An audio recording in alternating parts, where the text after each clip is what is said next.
Good morning, Your Honor. All right. Sir. All right. Sir.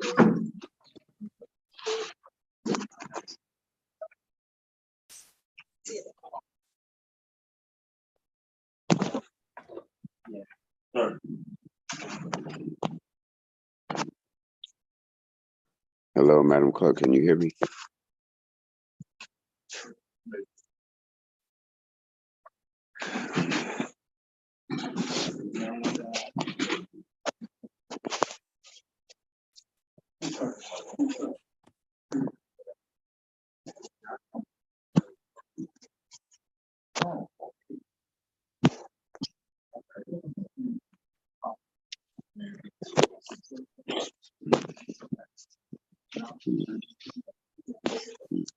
Hello. Can anybody hear me? Is Madam Clerk available? Can anybody hear me? Hear you, Mr. Tubbs. Sir, you witness.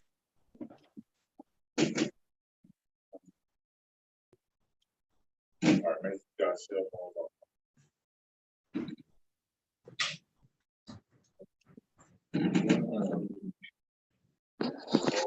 Your Honor, just for your edification, I'm starting a minute trial that's starting at 9:30. I mean, not at 9:30, at 8:30. Okay. I didn't hear you. I said, okay.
As soon as I get a clerk. And do I have a courtroom prosecutor here yet? Your Honor, I will be covering for AP train today. Oh, okay, great. I don't see Ryan else yet. Wait, there he is. Yes, my prosecutor's here.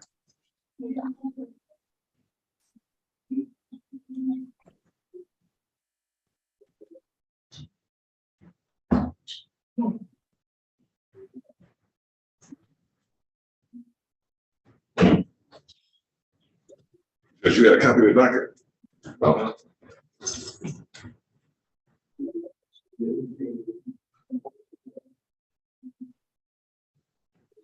It's nice not answering the phone this morning.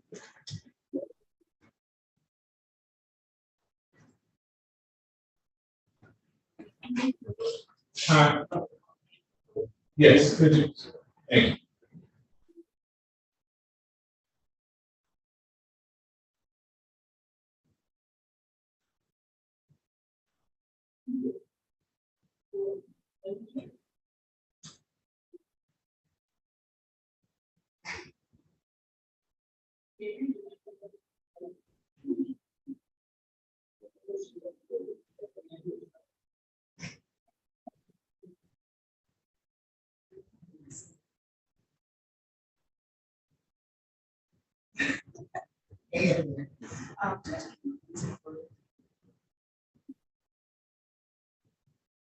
All right, thanks. So,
She's off 1 week. Yeah.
I apologize for the delay, folks.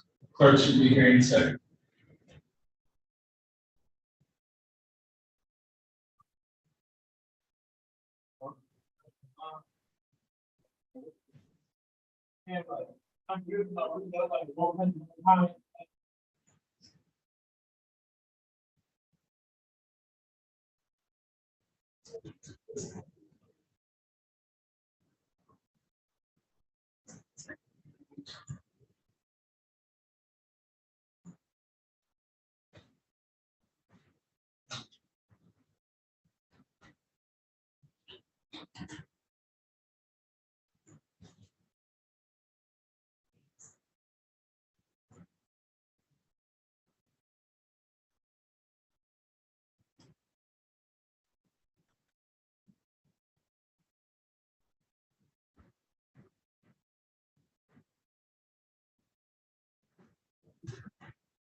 Thank you, sir.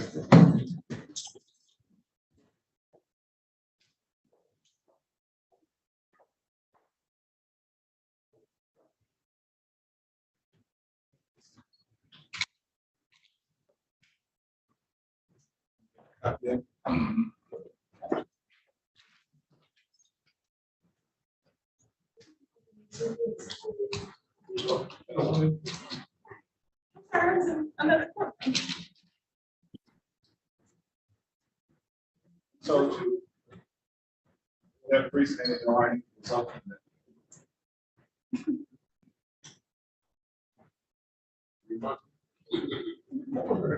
Okay. I didn't do it.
We're gonna let that go.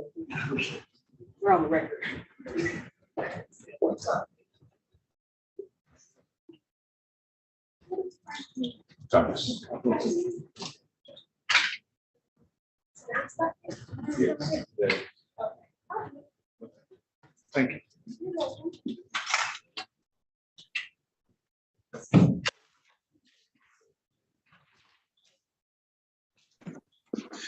You on? I'm gonna check out for about 5 minutes and try to check back in as soon as I get a break. Okay.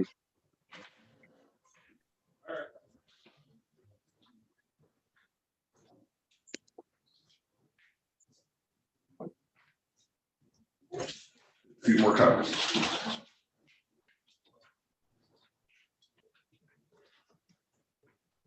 Clark, there's a little microphone on the screen.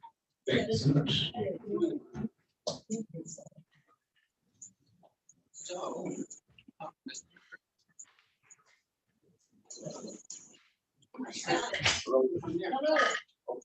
Good morning, sir.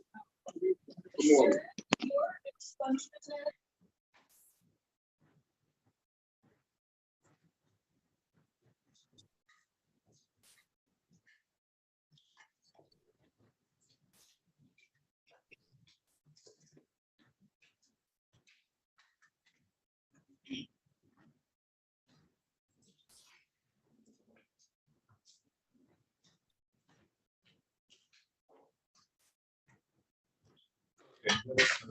Let's start. I'm going to start with Mr. Tuttles. What are you here on, sir? Yes, Your Honor. What are you here for? Oh, I'm here for a Miss Evans, Diana Evans. It's a PCC. It's a second-degree murder. Okay.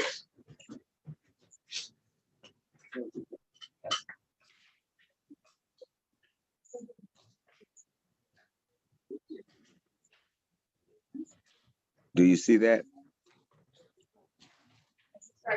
Ready? Yes. Calling case 230-570-9701. The people of the state of Michigan versus Diane Evans. The defendant is charged with count 1, homicide, murder, second degree. Count 2, weapons, felony, firearm.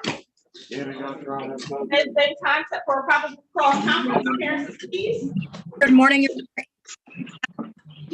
8215. I didn't hear any of that, Ms. Bickerstaff. Try it again. Sorry, Anna Bickerstaff on behalf of the people, P82215. Good morning, Your Honor. May it please this honorable court, Antonio D. Tuttles on behalf of my client, that is one Ms. Diana Evans, who is physically not present in your courtroom, and I have not seen her on Zoom. I know she's in the Wayne County Jail. If she's not present, I will waive her appearance for this probable cause conference. Court waive the defendant's presence. What's your pleasure? Your Honor, we do have discovery. I would like to set it for preliminary examination. In court preliminary examination, I did review my my calendar. My clearest day is June 19 on a Monday. We don't do homicides on Mondays. I didn't It's hear a Thursday. Could you repeat that, Your Honor? We don't do homicides on Mondays, Tuesdays and Thursdays. Well, I do Thursday, June 22nd. That works for the people. Can we do that at 10 o'clock or 10:30? June 22nd at 10 o'clock. Thank you. Everybody have a great day. We'll talk, Ms. Bickerstaff. Thank you. Okay. Okay, next up, Mr. Kadal. Good morning, Your Honor, to you and your staff. I'm here, Mr. Vernon.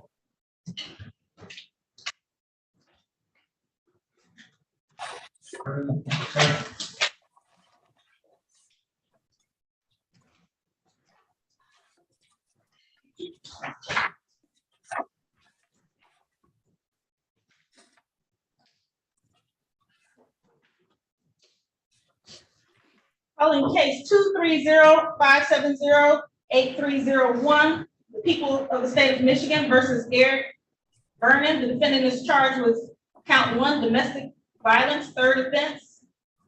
Today's the date and time set for a probable cause conference. Appearances, please. Jessica Davidoff for the people, P number 86743. Hey, good morning, Your Honor. Jihad Kadaf, P82492, appearing on behalf of Mr. Eric Vernon. I am in consistent communication with him. He was actually on his way to the court this morning, and I told him that if it's okay with the court, I'd like to waive his presence for the purposes of setting a preliminary exam. Court, waive the defendant's presence. What's your pleasure? You want an exam We date? can set. Yes, Your Honor. How's June 12th at 10 o'clock? Would there be another available? I'm sorry, Your Honor. I'm in a juvenile hearing downtown and it's actually a trial at that early.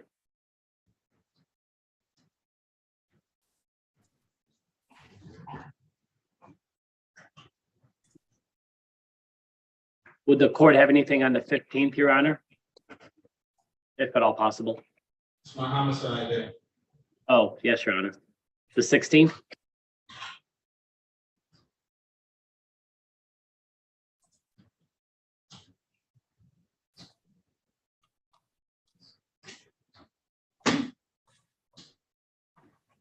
You can't do the 12th anytime?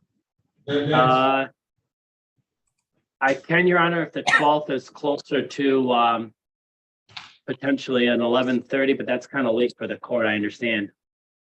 11:30 is not late. Okay, great. I'll do that then, if that's okay with the people. Okay, June 12th at 11:30. Thank you, Judge. Thank you. Have a good day. You too. Mr. Nelson. Ready, Judge. Morning. Marco Duncan. Mr. Duncan. Yes. I have a Mark Duncan in my waiting room. I think that may be him. We're ready, Judge. Just the exam date's already set. That's what we want to do.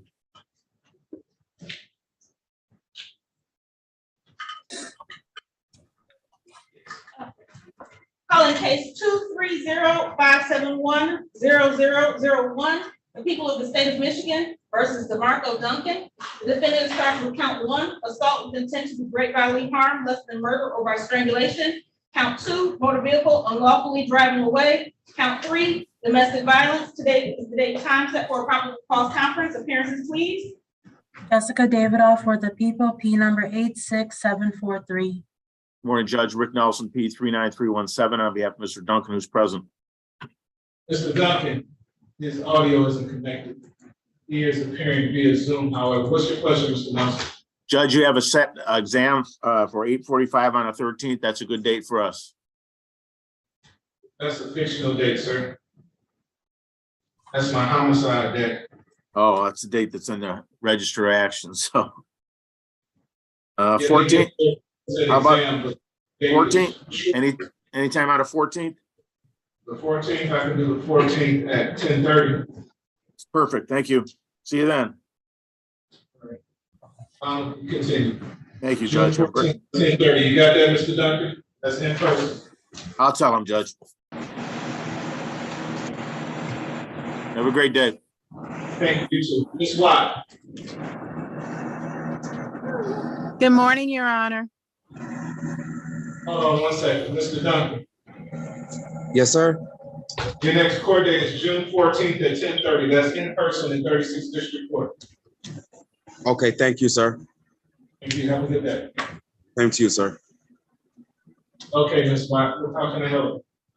I have the matter that I'm requesting that my client be referred for competency. That is the Samuel McCray case, which is Mr. Elsie's case, and he's present, Your Honor. I think he was walking across the street, but he should be present. And then I have a second case scheduled for PCC, Miss Lewis.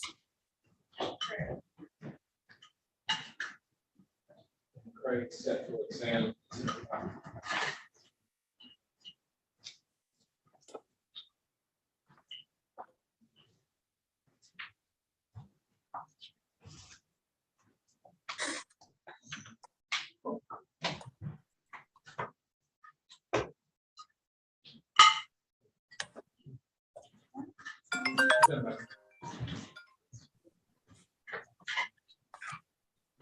Calling case 2356810, people of the state of Michigan versus Samuel Anthony McCray.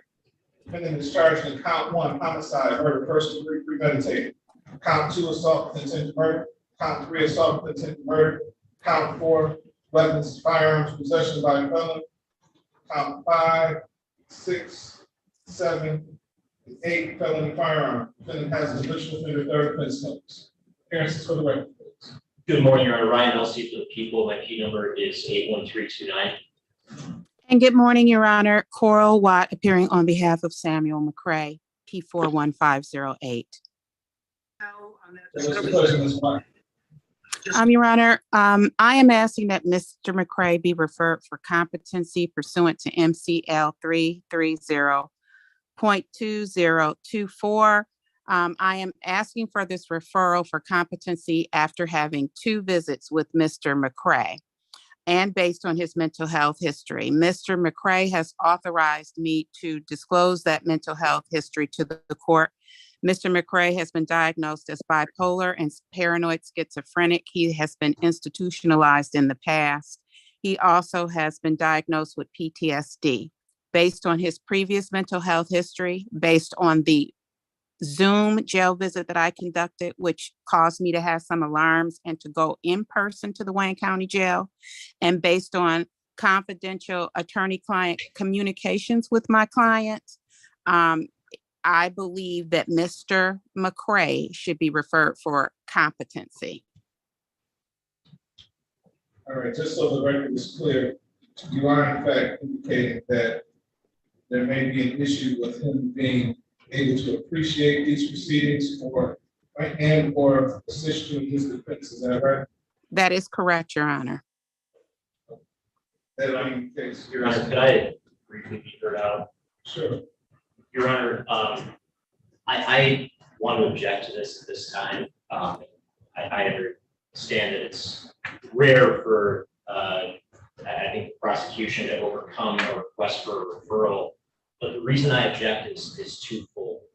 I know the court has some familiarity with the circumstances of this case based on bond hearings we've had with the other charged defendant arising from the same incident. But all of the evidence available to me indicates that there's no bona fide doubt that the defendant has an ability to appreciate the charges against him and assist with his defense. For one, how would you know that if you haven't been privy to the conversations that he's had from this attorney? Well, Judge, the thing is, we have a recorded interrogation from him. We have jail calls from him where he's completely lucid. He's talking on his jail calls about potential pleas, about how much time he's willing to do.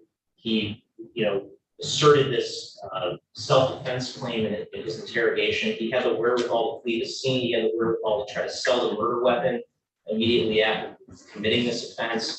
He had the wherewithal to lay low to avoid arrest for about 24 hours. In his interrogation, by his own admission, he made some arrangements to have sex with a woman, knowing that he was going to be going in for a considerable amount of time before making efforts to turn himself in. He made arrangements to say his goodbyes to his family.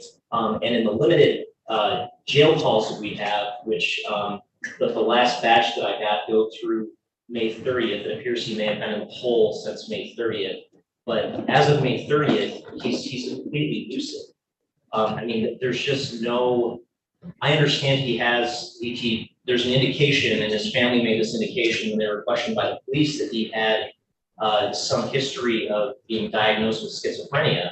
But what matters is his mental state right now. And I understand there's this tendency that anytime there's a mental health background, we refer people, but that's why the CFP has the crisis that it's facing with the tremendous backlog. And I think that here, there has to be a bona fide doubt as to the defendant's competency.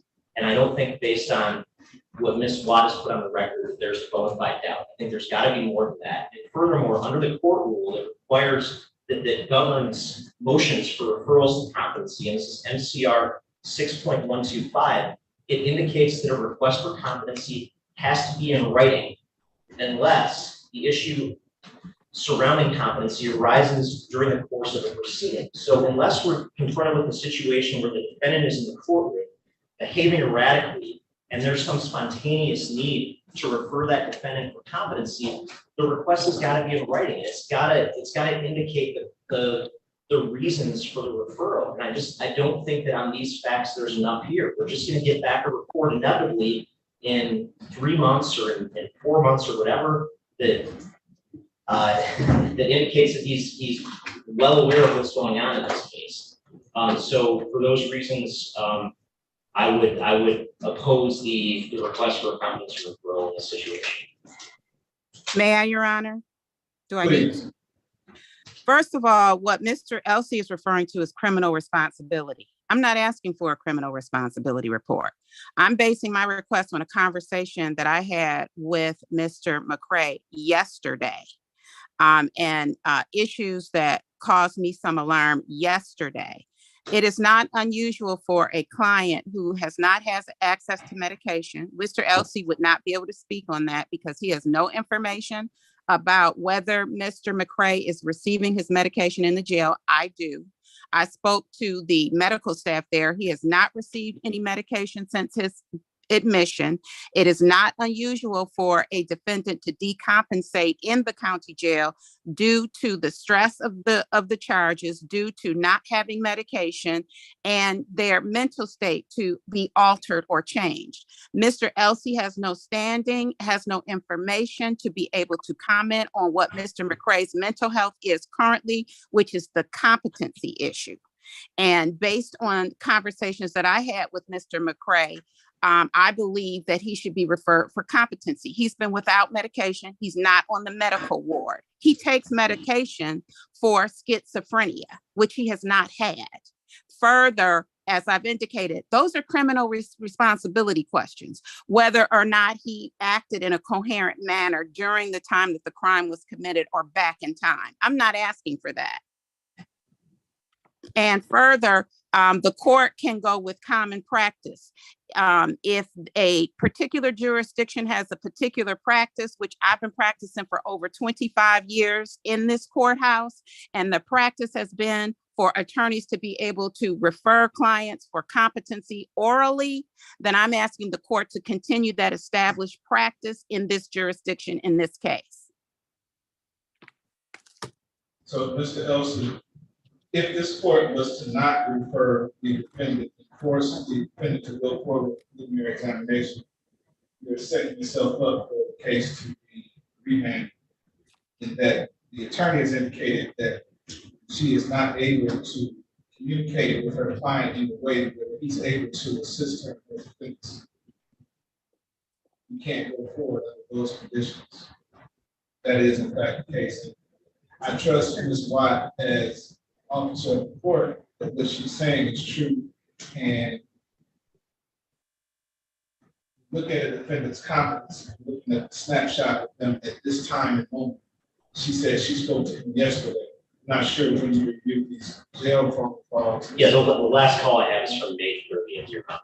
But I just do want to add that the issue of medication, the defendant indicated during his interrogation that he was not on medication at that time. He stopped taking his medication some time ago because it made him drowsy. So I believe he's been unmedicated for some period of time. Again, during the interrogation, during the jail calls that I reviewed. That kind of lends to her point, because maybe the lack of medication is what brings us here to begin with.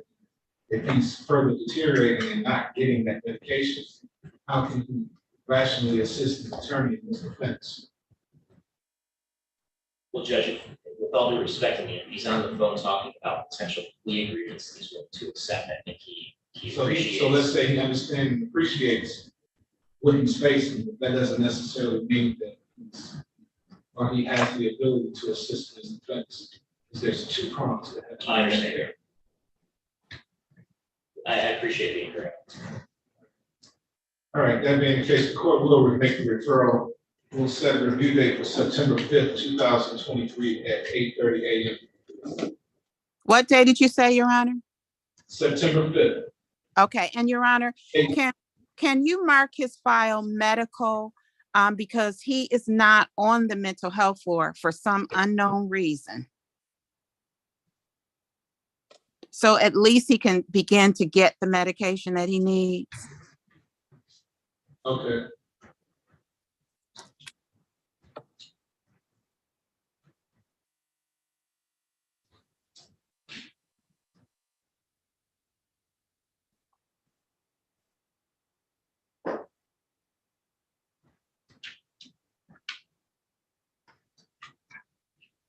We continue, which is remand. Thank you, Your Honor. Thank you. And Your Honor, I'm presuming we're still gonna move forward with the other thing. Yes.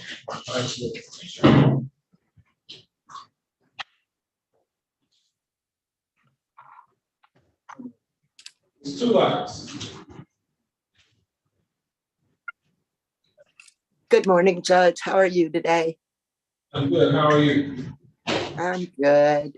I'm here Yeah. on Chioke Bunches, and I have not had any contact with my client. Okay, let's call.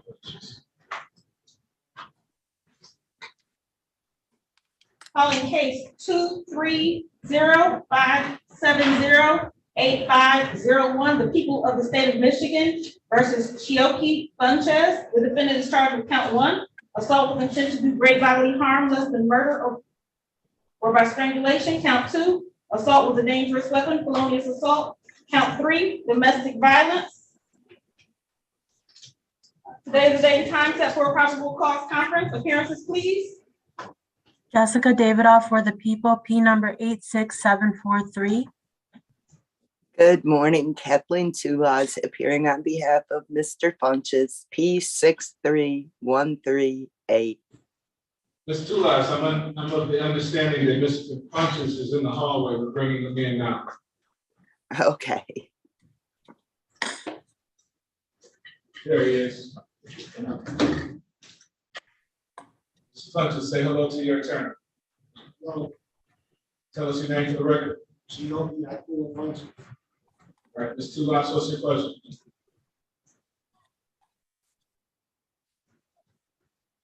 Your Honor, I have reviewed the discovery and I would like to set this for an in-person preliminary exam.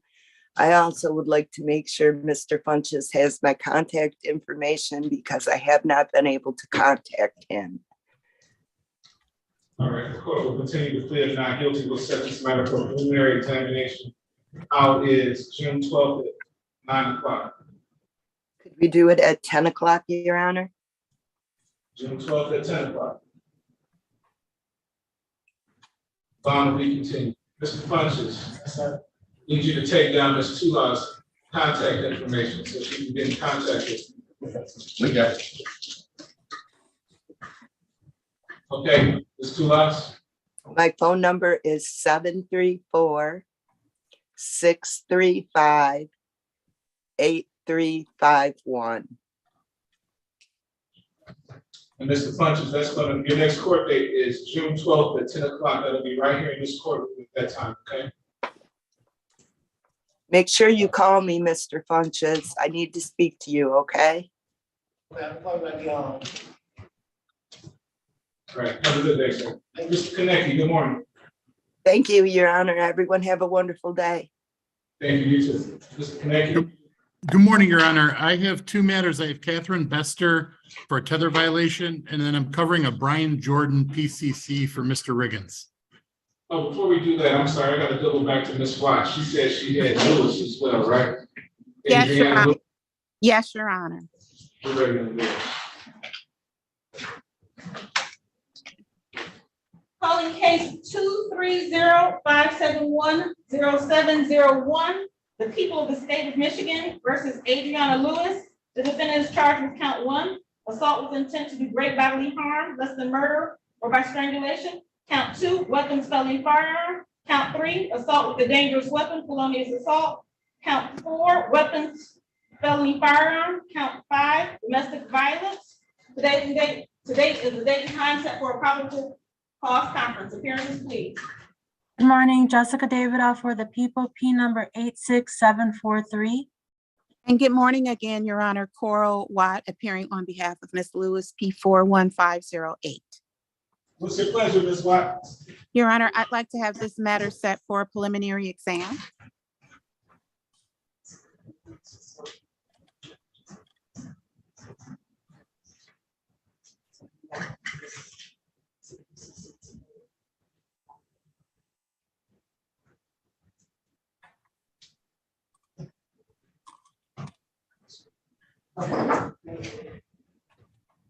Court will continue the plea of not guilty and set this matter for preliminary examination. How is June 12th is your client out? Yes, she's out, Your Honor. I'm looking at my calendar now. At 9 o'clock. June 12th at 9 o'clock will work. And can I looked in my evidence download. I didn't see discovery for Ms. Lewis. I'm just double checking that it wasn't sent. I have not set the discovery up, but I will be Okay. sending it before the examination. Okay, thank you. I'm requesting it. Thank you. All right, so it'll be June 12th at 9 o'clock. Bond will be continued. Thank you, Your Honor. Thank you. Have a good day. You too. Okay, now, Mr. Kenneth, who do you have, sir?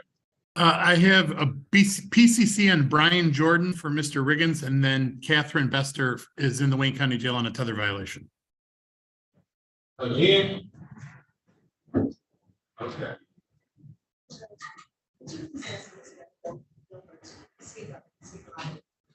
Prosecutor? Yeah. Okay. Okay, we're ready on Jordan.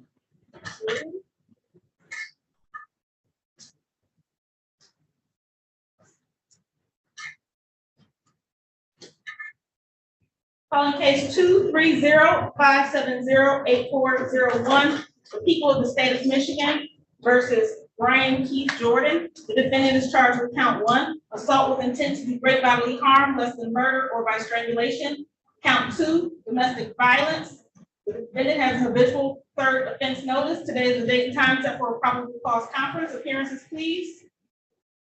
Jessica Davidoff for the people, P number 86743. And may it please the court, Neighborhood Defender Service of Detroit by Jeffrey Konecki, P 64800 on behalf of Mr. Jordan. Your Honor, I don't see Mr. Jordan on the Zoom. We'd ask to waive his presence. We are in contact with him. Court will waive the defendant's presence. What's your pleasure? Your Honor, we're just asking for the earliest exam date we can get. The court will continue to plead not guilty and set this matter for preliminary examination on June 12th. How is 9:30? Is he in custody? No, he's on bond. Okay, June 12th at 9:30. That works. Thank you, Judge.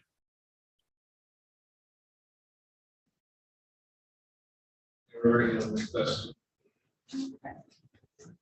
Calling case 220-601-0801, the people of the state of Michigan versus Catherine Bester. The defendant is charged with count 1, assault with intent to murder. Count 2, assault with intent to do great bodily harm, less than murder or by strangulation. Count 3, assault with a dangerous weapon, felonious assault. Count 4, domestic violence. Today is the date and time set for a bond violation hearing. Appearances, please. Jessica Davidoff for the people, P number 86743. And may it please the court, Neighborhood Defender Service of Detroit by Jeffrey Konecki, P 64800 on behalf of Ms. Bester. Ms. Bester, please state your name for the record. Bester Catherine. All right, Mr. Kenneth. Your Honor, my understanding there was a tether violation. I have not seen the report. It was my understanding it couldn't be sent to me. So I'm not sure what the specific allegations are.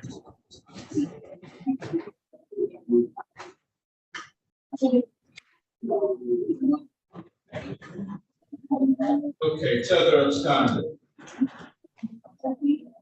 On April 16th.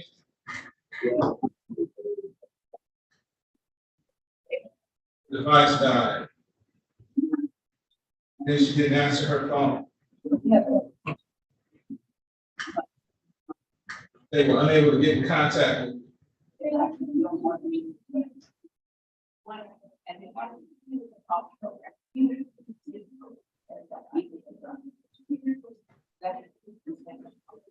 And it looks like she cut off her tether as well.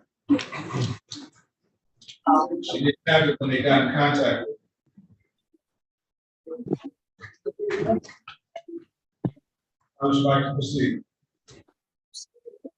Obviously, Your Honor, what we'd ask is that the court would consider giving Ms. Bester an opportunity to prove herself again before the court and allow her back out on a tether and reinstate the bond. Why would I do that? I understand, Judge. I understand the court's concern. I would indicate that she has not picked up any cases or anything. There hasn't been any new criminal behavior at all while she's been out on the tether, while she's been on bond. So there hasn't been any sort of. She doesn't do well with the tether. I understand, Judge. But she has not. There were some issues. There were some tether issues, but she has not. No new criminal activity, Judge. So that would be my main point to the court, is that she's not out breaking the law, causing problems. What's the status of her? Do we have an exam date for her? No, Your Honor, we're still awaiting her competency review from the forensic center. Okay. So she's blown her opportunity more than once. That's it. So she'll be with us until that competency hearing is done, and we set an exam date. Not gonna keep playing around with it. I never cut off the tether. Okay, whatever. And then, Your Honor, we're right now scheduled for August 2nd for the competency.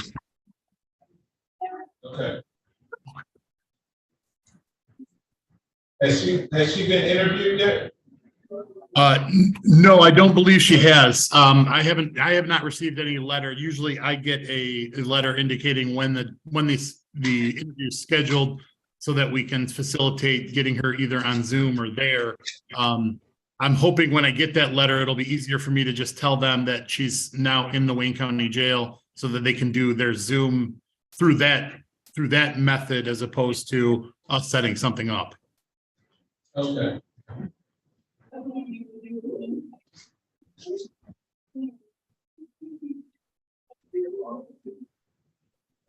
So the court is going to set bond at $100,000 cash.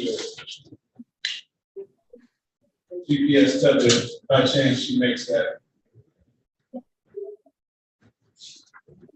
said I cut it off. I thought the officer took it from me. I never cut the tether off. The officer took it. What's happening? Ms. Bester, you need to calm down.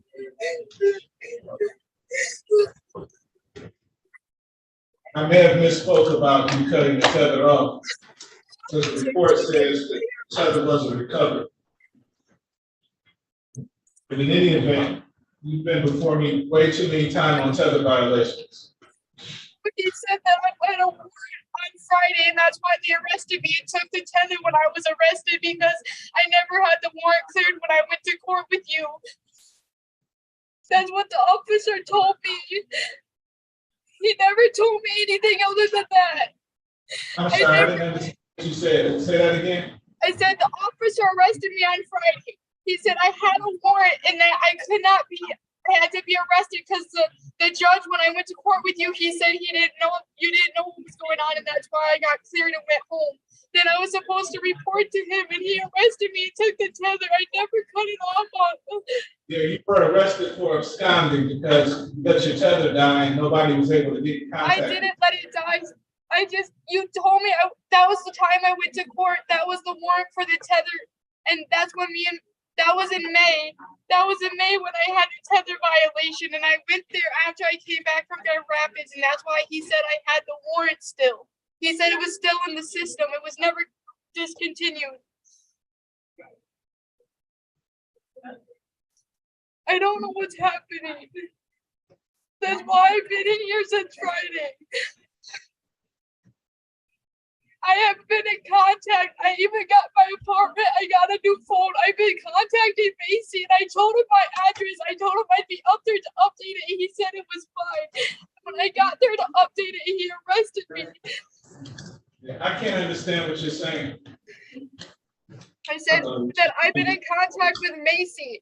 He told me to call him. I did. He said, update my address. So when I went there, that's when he arrested me.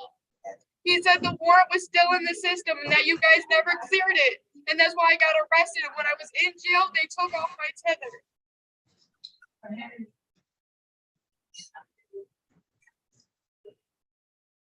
He said it was for like a month ago. He said it was 30 days or something that I had no phone or nothing. And I told you guys that in court in May that I had no phone and I was working on it. That was back when I just came back from Grand Rapids in the psych ward. Your Honor, I did just look up on the Register of Actions. We were last in court before the honor on a bond violation April 21st.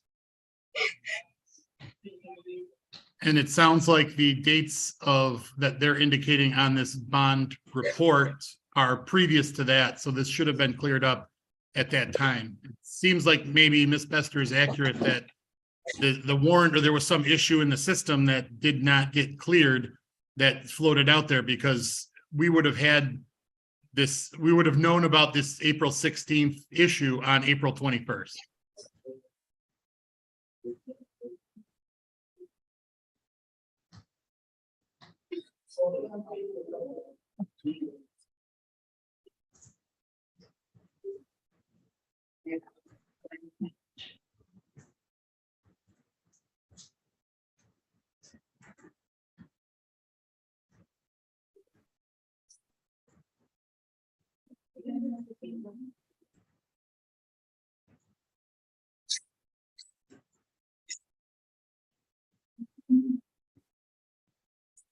Okay, so what I'm reading, on April 16th, she was deemed an absconder from the Tether program due to letting her device die and not contacting the Tether office.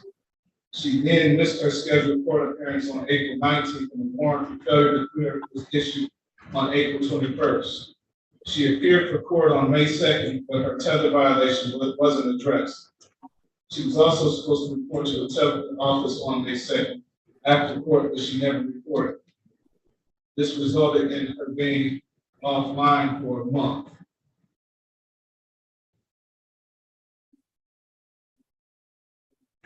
I was not aware of being there. No one told me that because I left as soon as you guys told me I was cleared, and no one told me to go see him. Nobody even contacted me. I gave you guys my number. I would have gone there if I would have known.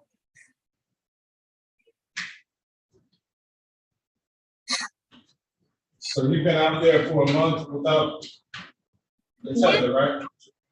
I've had my Tether on. It's been charged. I have my charger. I charge it 2 times every day at 3 o'clock. Every 2 hours at 3 o'clock. I have a schedule. I'm at my house by 3 o'clock to charge it. Your Honor, it does appear that these are the same allegations, same issues that we addressed back in either. No, she was supposed to report May 2nd and she didn't. I guess there was some confusion with regard. So she was offline for a month. I went to court. I wasn't off. Ms. Bester, please. Your Honor, but there was some confusion about whether she was supposed to go and see the actual Tether, and as opposed to just being fixed with the Tether and being allowed back out. But I mean, it appears that these allegations that there isn't anything necessarily new, that this was a confusion spot, and everything else as far as the Tether and the not charging was previous to when we appeared before Your Honor, and she was reinstated on her bond. So we understand, and I think Ms. Bester understands now that if the court is to reinstate her bond, she will need to go to the Tether office as soon as she is released with her Tether, so that she can get hooked up and into the system and do whatever they need to do so that they can keep track of her. Okay, so I will give her this, that she reported to the Tether office on June 2nd, and that's when she got arrested. So it would seem as though she was trying to comply, but perhaps she did get confused. And I would agree, Judge. This time, Ms. Bester, I'm going to reinstate your bond. This is the last time. If I ever have another issue with you and Ms. Tether, I'm going to put you in jail. Hi, Judge. So, man, please don't interrupt. I'm talking.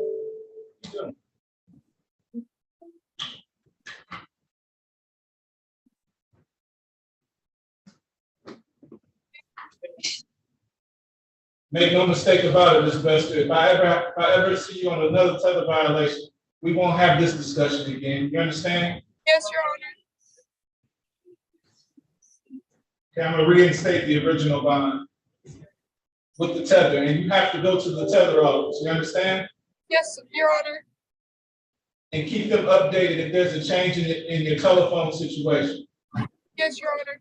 And keep it charged When do I have to go? as soon as you're released. Yes, Your Honor. Do you Okay? have a release date?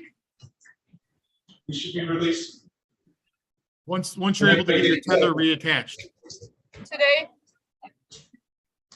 I don't know how soon they'll have the tether available for you. Hey. Am I good to go? I think we're all set. Is that correct, Judge? Yes, she said, thank you. Thank you. Thank you, Judge. Ms. Bester, give me a call when you're out. Okay. Ms. Hamilton.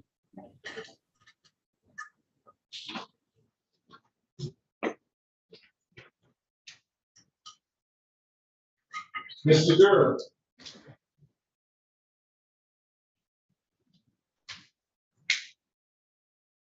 Mr. Gura. Mr. Gura going once. Mr. Gura going twice. Ms. Anderson. Ms. Jefferson. Bad, 1,000.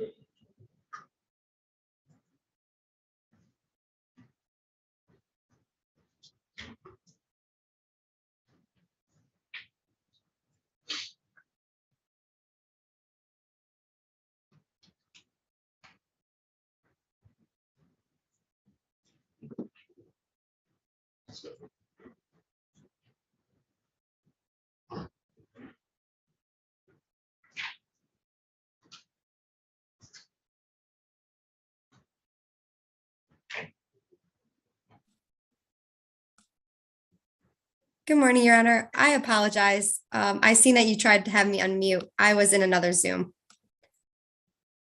What can I help you with? I am here on Donetta Langford, Okay. and I believe she is in the gallery.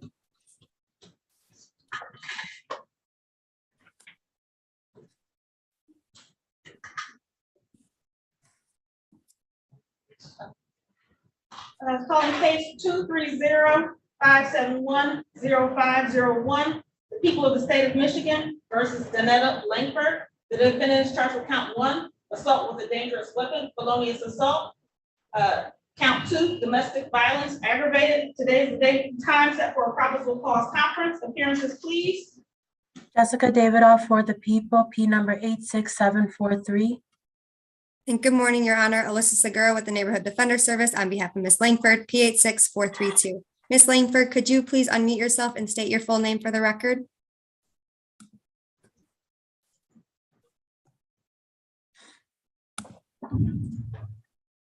Ms. Langford?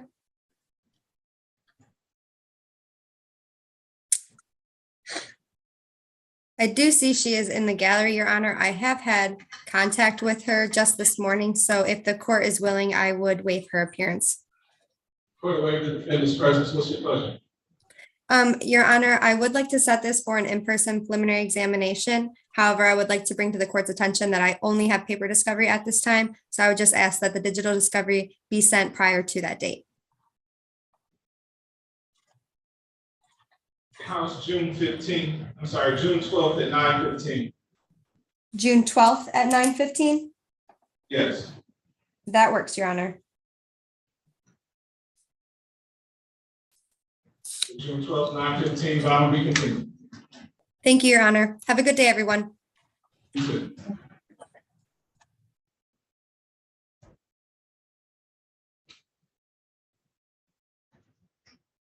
Mr. Jackson.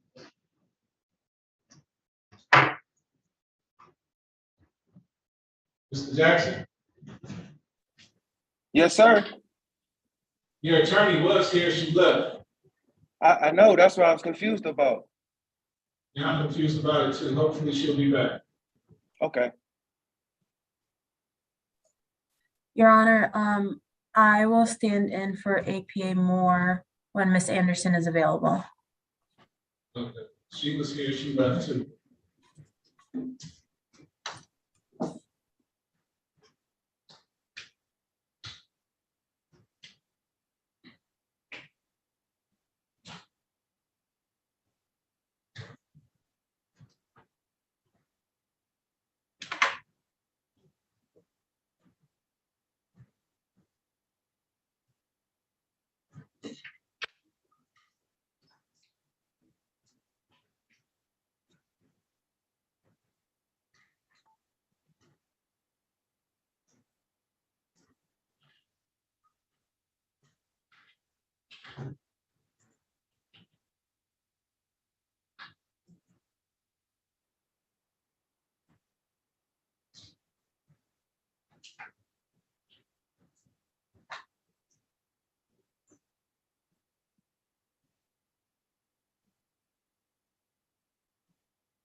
Yes.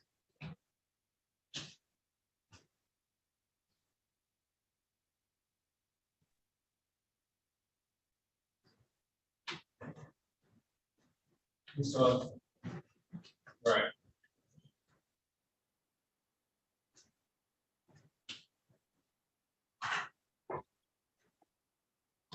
Yeah, it should have come to me.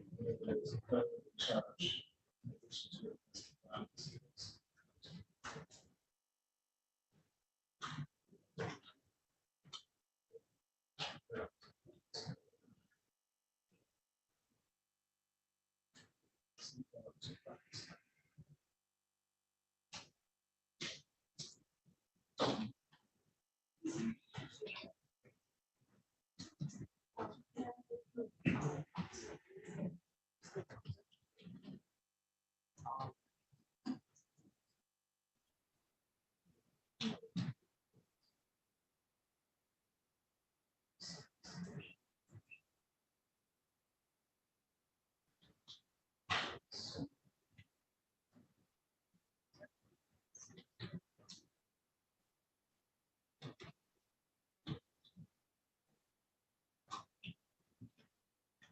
Yes. Yes. You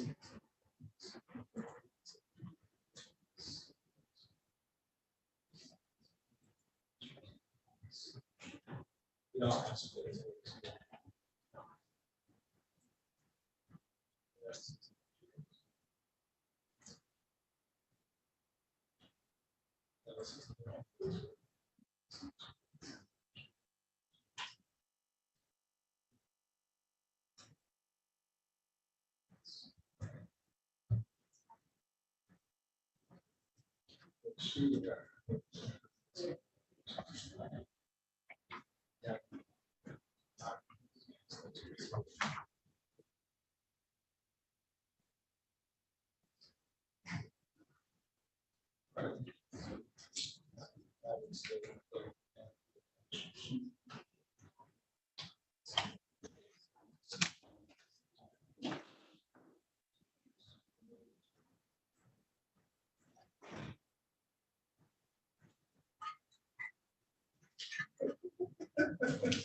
how you doing, sir? Hey, how's it going? You all right? Long time no see.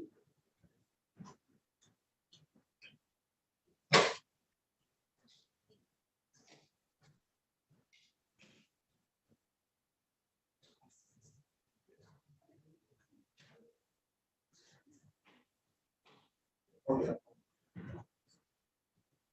Not yet. Not for this.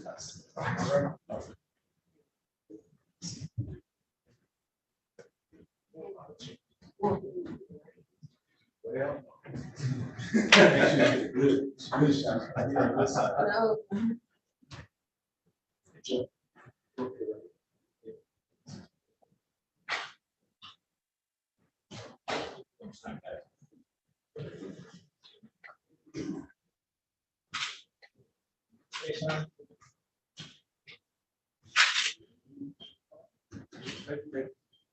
Morning, gentlemen. Good morning, sir. How are you? I'm well. Thanks for having us. My pleasure. It's been a long time. I can't remember the last time we were in person. Yeah. Good to see you, sir. That's Sonny Shields. He found a gentleman.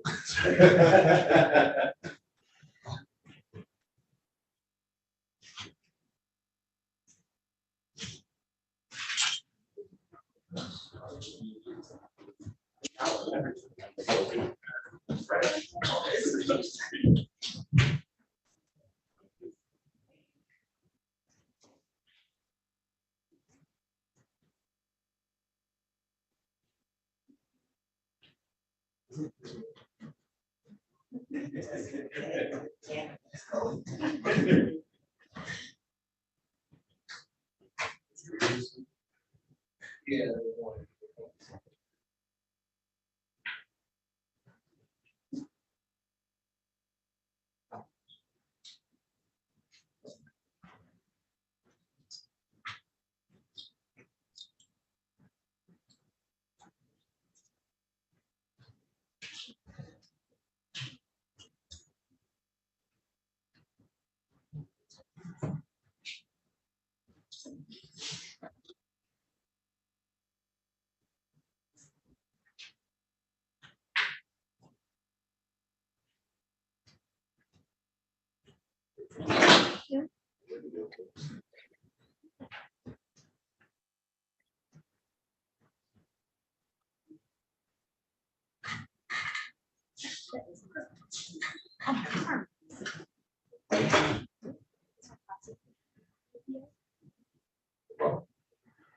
The lady on the screen, I know you probably won't pay attention, but I'm.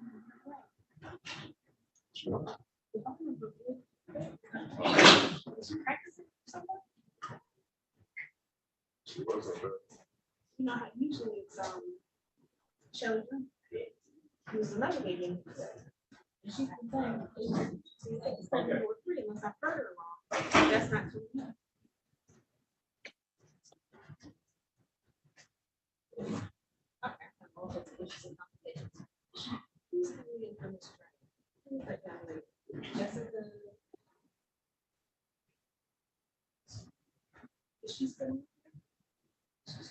Can you ask her her phone number? Because it's not coming up when I go back. Jessica, Yes, what's your P number? 86743. 86743. Yes, sir.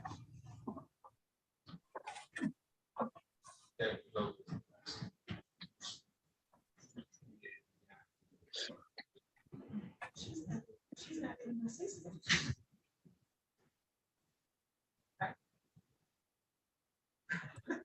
Your P number is not coming up in our system.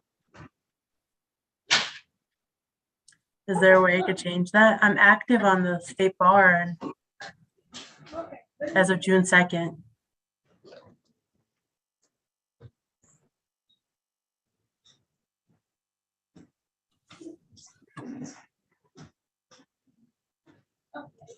Good job. Let me see.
Can I help you, sir? Got court checking in. Who are you? I know who you are. Who are you? I'm the father. I'm sorry, so you have to view these matters on YouTube. I just wait outside. Yes, sir. He went outside for the other company. You can wait outside till the turn.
Ms. Penn, are you there?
Thanks.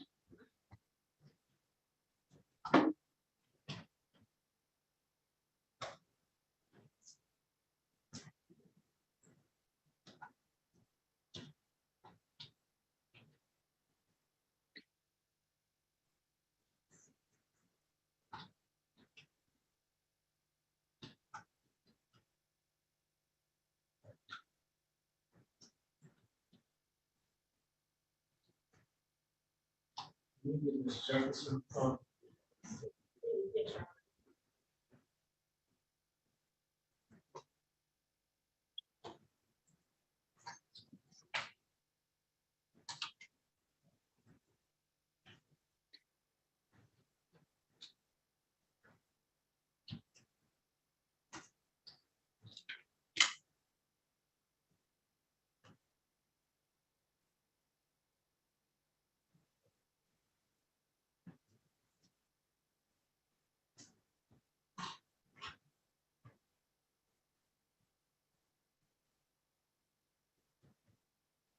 have any attorneys here yet? Yes, sir. They can step in.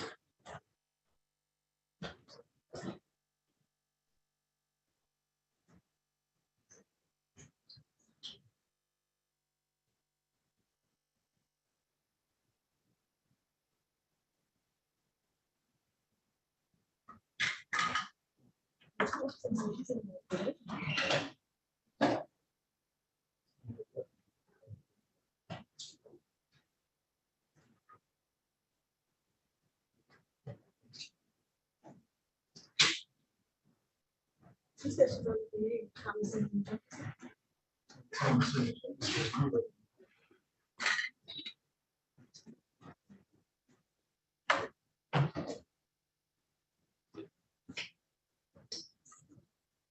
She's gonna love right now.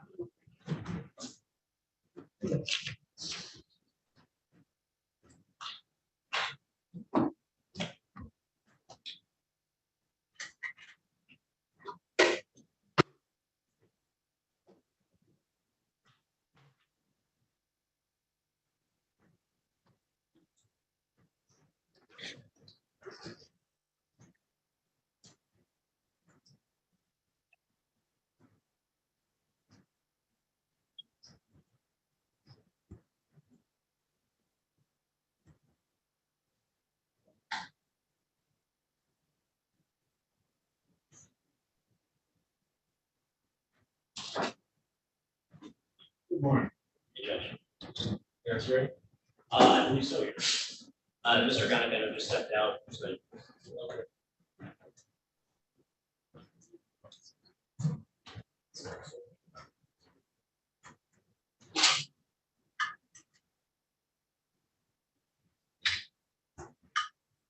Okay.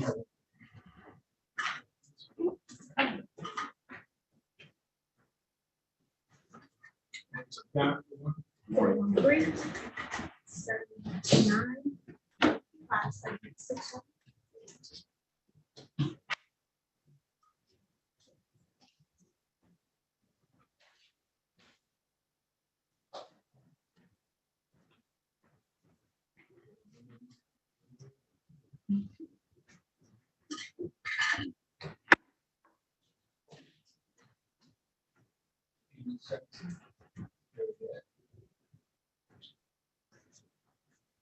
Under what? Under what name? Because it's not.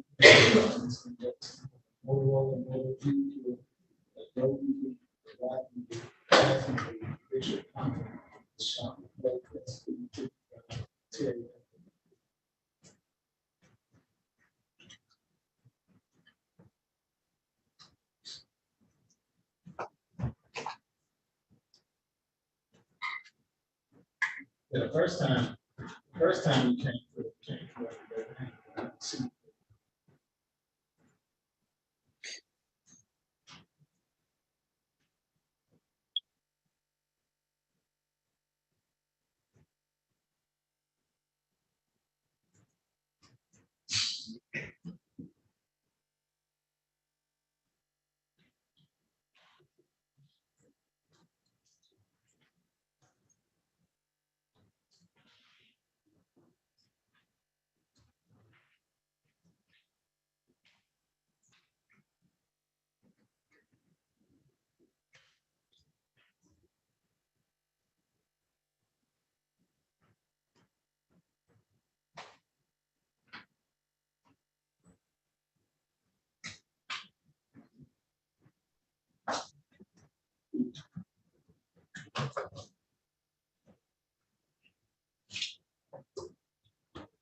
Judge, I'm going to send the rest.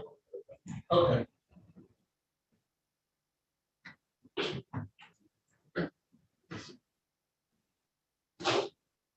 Okay, we have Mr. Jefferson here on Jackson, Emmanuel Jackson. Yes, Judge. Thomasine Jefferson on behalf of Mr. Antonio Jackson. Let me call it first. Okay, thank you. Calling case 230-571-0101, the people of the state of Michigan versus Antonio Jackson. The defendant is charged with count 1, home invasion, first degree, count 2, weapons felony firearm, count 3, domestic violence. Today is the date and time set for a probable cause conference. Appearances, please. Mr. Davidoff for the people, P number 86743. Good morning, Your Honor. Thomasine Jefferson on behalf of Antonio Jackson, who should be present by Zoom. Mr. Jackson, tell us your name for the record. Antonio Jackson, sir. What's your pleasure, Mr. Jefferson? Your Honor, we asking for a live exam date. The court will continue to plead not guilty and set this matter for preliminary examination. How was June 12th at 9:15? I'm sorry, not 9:45. That'll work, Your Honor. That's a good day and time. Thank you. June 15th at 9:45, bond will be continued. Thank you, sir. Thank you so much. Ms. Anderson, good morning. Good morning, Your Honor.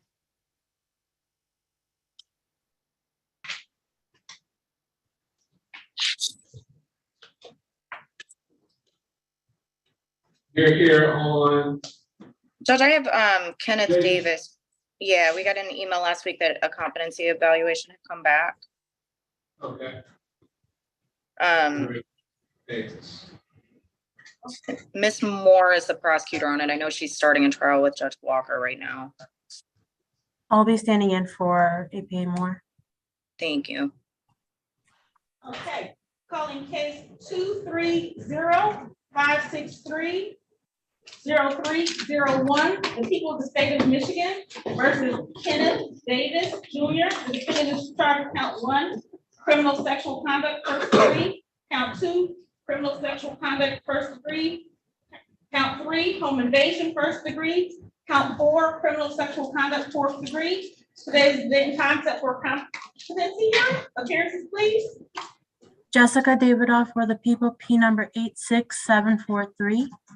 And good morning, Your Honor. Neighborhood Defender Service by Lauren Anderson, P 85191 on behalf of Mr. Davis. He is incarcerated. I'd asked to waive his appearance for purposes of this morning. The court waived the defendant's presence. So we have a report back. We have the report. And Judge, neither Ms. Moore or I, despite multiple efforts, have been able to actually see that report. Both of us are uncomfortable stipulating to it without actually reviewing it.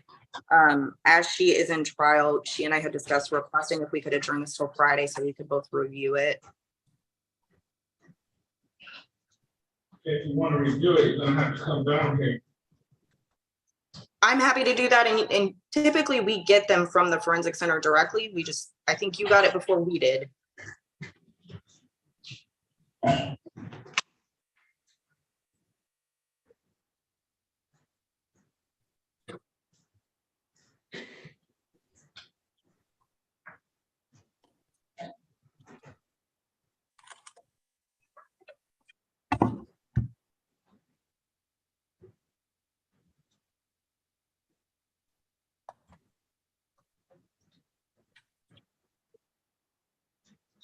Okay, they find, or their opinion, authored by Michelle Hill, PhD, licensed psychologist, consultant, forensic examiner. They find that he is competent to stand trial.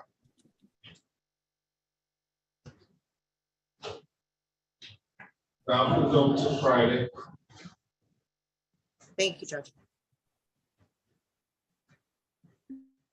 Thank you. At 8:30. Thank you very much, Your Honor. I appreciate it. Both cases. Thank you. Thank you. Thank you. Have a good day, everyone. Your Honor, that was Friday at 8:30 a.m. Yes. Thank you. And then for Antonio Jackson, was that June 12th or June 15th? June 12th at 9:15. Thank you.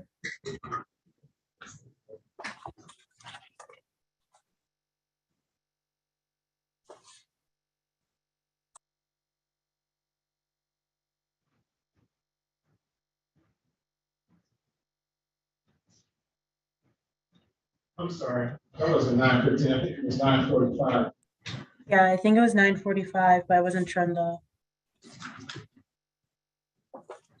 June 12th at 9:45. Thank you, Your Honor. Okay, gentlemen, are we ready? Yeah, sure. Rest of the is here. Yeah.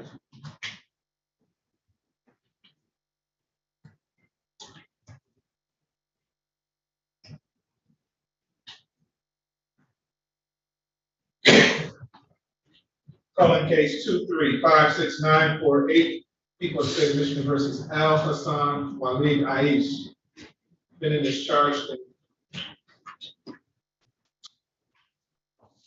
count 1, homicide, involuntary manslaughter. Appearances for the record, please. Good morning, Your Honor. Ryan Elsey, appearing for the people. My P number is 81329. Good morning, Your Honor. My name is Ben John. I represent Mr. McCollum. Tell me your name for the record, sir. What's happening, Asher?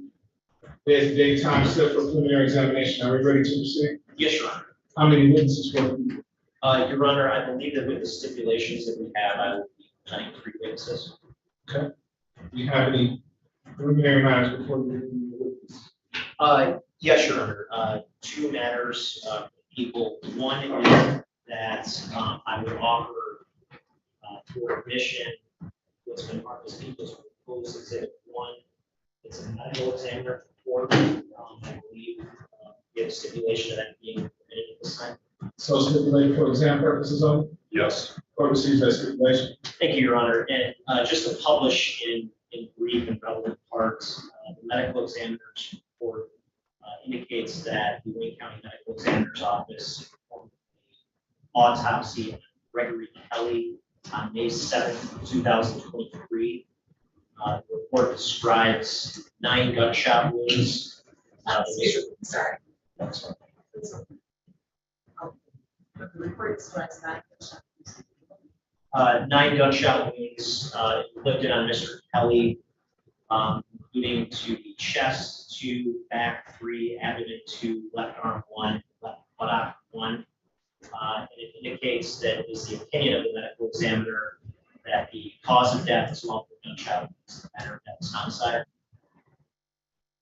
And Your Honor, additionally, pursuant to a stipulation, I would offer which is marked as people's proposed exhibit 2. It's a disc containing several videos depicting the incident in this case. One video is a compilation video prepared by Sergeant Stephen Ford, who extracted the video from the location and created a compilation of the incident from camera points at different other times. And then 2 of the videos on there is show the incident from behind the counter where the defendant was situated. We have a stipulation that. So stipulated? That's correct. Court receives those stipulations as well. Thank you, Your Honor. Thank you. Call you, please. Your Honor, I would propose that before calling the witness, I publish the video. That's what we should work. All right. Judge, just as a preliminary matter too, I would ask the court to disable the chat function. Why? Because I think it's inappropriate to have viewers comment about the case. I'm going to say that you need comments to who? To each other? To each other for the court to see as it's watching. I'm not watching comments, I'm listening to you guys. Well, I've watched, I hope that's the case, and I would expect that to be the case. But I'm just saying, in prior cases, I've seen the court respond to viewers. I'm sorry, not ready to proceed? Yes, Your Honor. Do we have a stipulation to the identity of the appointed witness? Your Honor, one of the eyewitnesses will be identifying the decedent. Right. Your Honor, so one of the eyewitnesses will be identifying the decedent. Your Honor, with that, I'm going to publish what's been entered as People's Exhibit 2. May I have permission to share my screen? Zoom. Yes, you didn't come in yet. I am in here. As what? Under my name. I have a Rodney Lee, a Jasmine Lee, a Terry Hathaway, and a phone number. Oh, there you go. I see.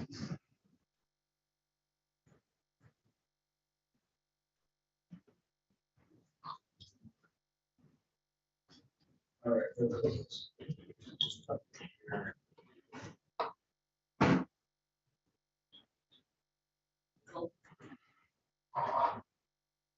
And Your Honor, I'm going to begin by publishing a file on People's Exhibit 2 that's labeled events. This is the competition video.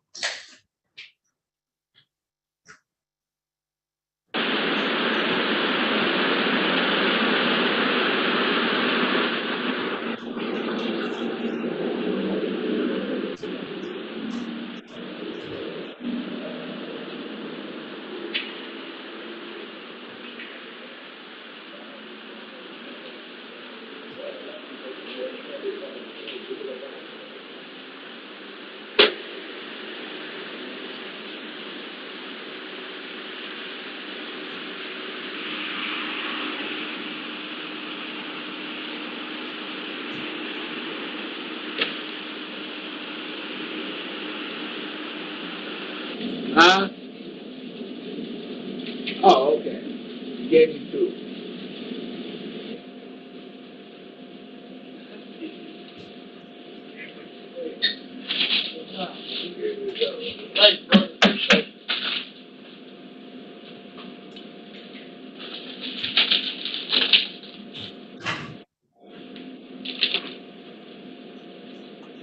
Let me get a pack of honey Dutchies, man. Yeah, honey Dutchies, something like that. Thanks.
Y'all West, ain't y'all?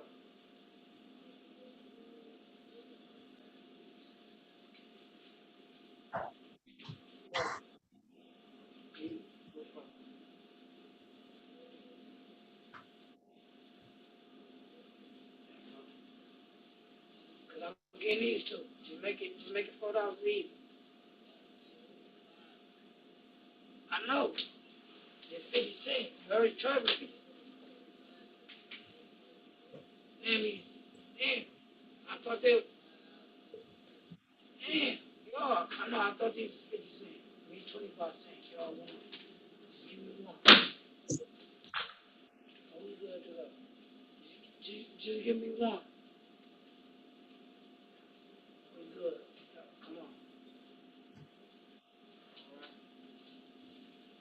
Come on. So how much is these right here?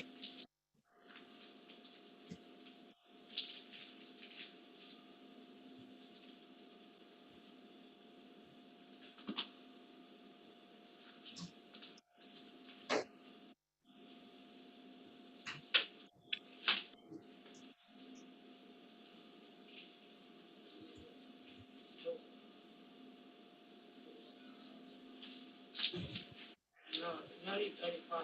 So yeah. I'll get six. I'm gonna get this. Get two more. Hey, you charge 6 cents, didn't you? Man, listen. You making it hard. You making it stupid. What? Listen. Bro, how much you owe you? Don't worry about it. He acting stupid as fuck right now. How much is this? How much is this? Right, and I just grabbed some candy, I told you. I was grabbing one, and I put this back, and I grabbed two. I'm getting two, bro. 30 cents. There you go. I've been ready. My fucking car is stuck in there. It's stuck in there. It's already in there. Thank you. He's stupid, man. Right, sleep. Who don't know how to count? 5 cents difference. It is. It's 35 cents. I took 2 of these. 15. Stop acting stupid. Stop acting stupid before I act around and fuck the store up. Me? I'll kill you. Come on. Come on here and get your brains on the floor. Shut up. Shut up, Pop. Put your brains on the floor. And I take this shit. Fuck it, bro. I will. Come touch me. Take it. Come touch me. You ain't getting shit. Come touch me. I'm taking it. I'm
bullshit. Hey, bro, you was double, bro. I just came here. Let's call the police.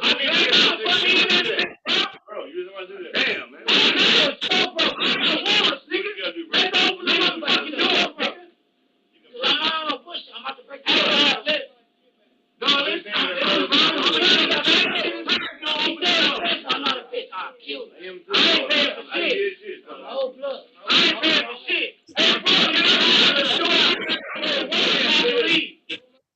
you be in person, nigga. I ain't none of your stuff, man.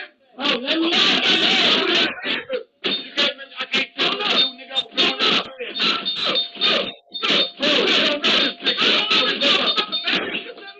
Bro, you not gonna hold me no gas station, bro.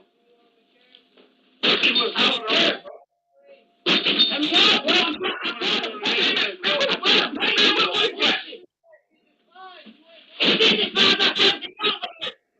Bullshit, bro. Hey, bro, look. Man, you're some bullshit, bro. You ain't even Tether with nobody, nigga. Bro. You don't push. Hey, man, you can't do that, bro. You can't. Let me out the store, you kidnap me. You ready to get killed. Get me out the store. Okay, I'm tripping, bro. I'm just trying to hate you, baby. I'm not gonna win. I'm gonna come out, man.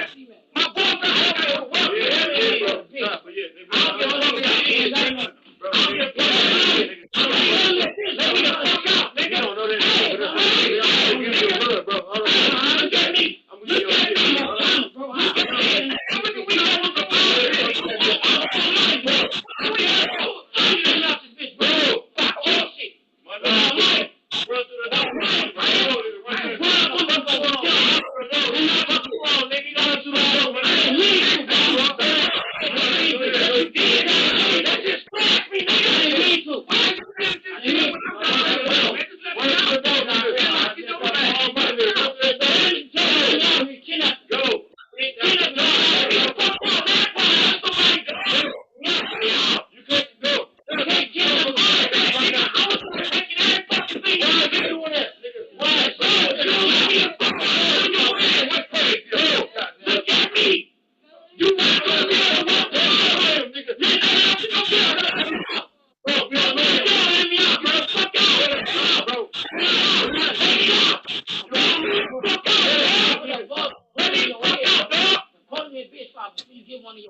Niggas killed my brother, bro.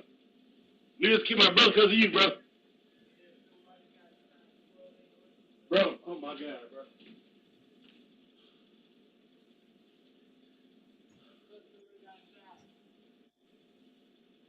I'm bleeding. Unlock the door. Unlock the door. I'm shot in the back, bro. I'm shot in the back, bro. My brother is dead, bro. Bro, you niggas just killed my brother, bro. Bro.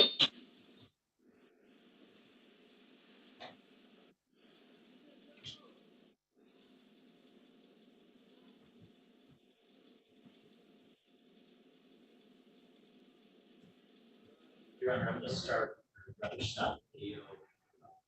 Let me just 30 seconds. Publish. Yellow video files. I'm sorry. I'm gonna stop the video at 11 minutes and 30 seconds, and then begin publishing the remaining files contained on Exhibit 2.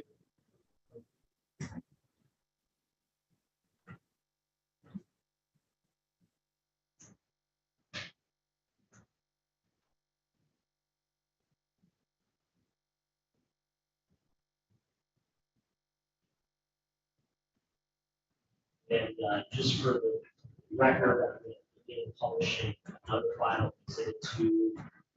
File starts with D7 and it ends with the numbers 552.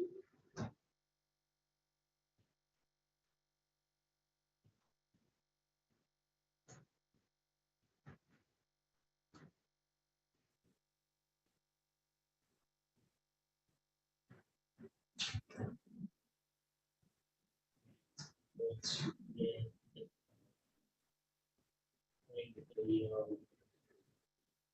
timestamp reflected on the video of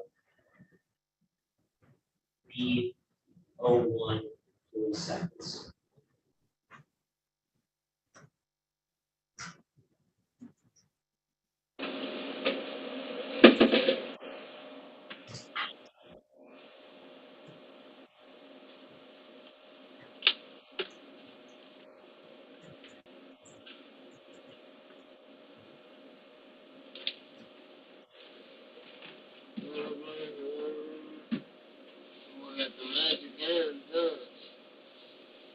I gotta be on the earth now, bro. I can't read my eyes, bro. I got you, bro.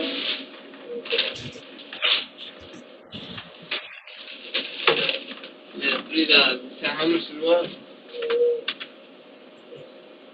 $3. Was going to hit you with the fee on the 5.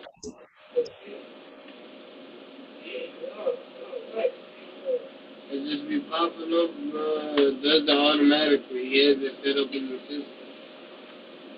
Be like, please. You want 4 of those? Hold up. You want 4 of them? Might as well bring it. It gotta be over 5. No, it's 35 cents, bro. I didn't charge you nothing yet. I'm saying under $5.50.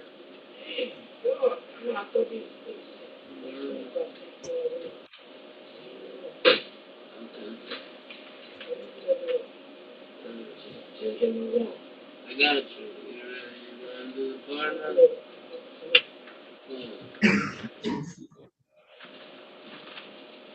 So how much is it, right? 15.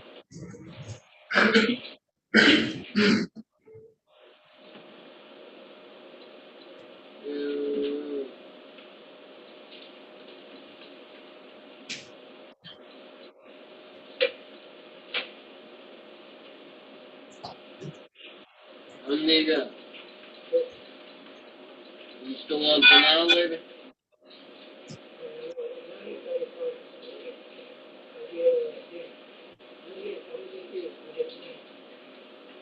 Two more what? Those are that. Yeah, charge you. Bro, I didn't charge you nothing here, bro. What are you trying to get, bro? Bro, you're not gonna finish this transaction, bro. I'm gonna take care of these customers, bro. Bro, my son, you don't worry about it. He acting stupid as fuck right now. Bro, you're being slow right now. Keep saying $3, bro. Right, and I just brought the shit I told you. And I'm asking you, how many candies do you have, bro? Now grab 2. Bro, how many candies do you want, bro? I gave you 2, bro. 36. There you go. Alright, are you ready, bro? You're ready. My fucking car's stuck in there. Alright, go ahead, bro. It's stuck in there. It's already in there. Put the pin in. Thank you.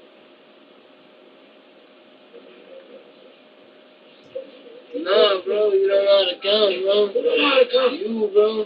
5 cents difference. There ain't no 5 cents difference. No, we got a bad man. We got a bad man. We got a bad man. No, I ain't worried about you. Me? I ain't worried about you. I don't give a fuck. So if I come out there and bad pin, put your fucking pin in, bro. Put your fucking pin in, bro. What is wrong with you? You ain't taking shit. I can lock you in this bitch. Where you going? Where you going? Where you going? Where you going? I'm taking it. Dumbass, you ain't taking shit. Now you try to wait for him or you could drop this shit. You ain't taking shit. You ain't taking shit. Bro, smoke your goofy ass. Smoke your goofy ass. Stop my shit, bro. Ain't nobody worried about your bitch. And Your Honor, that particular file has concluded, and I'm now going to publish the final file on Exhibit 2, which picks up that one, leaves off the final file. This would reference starts with D7 and ends with number 724.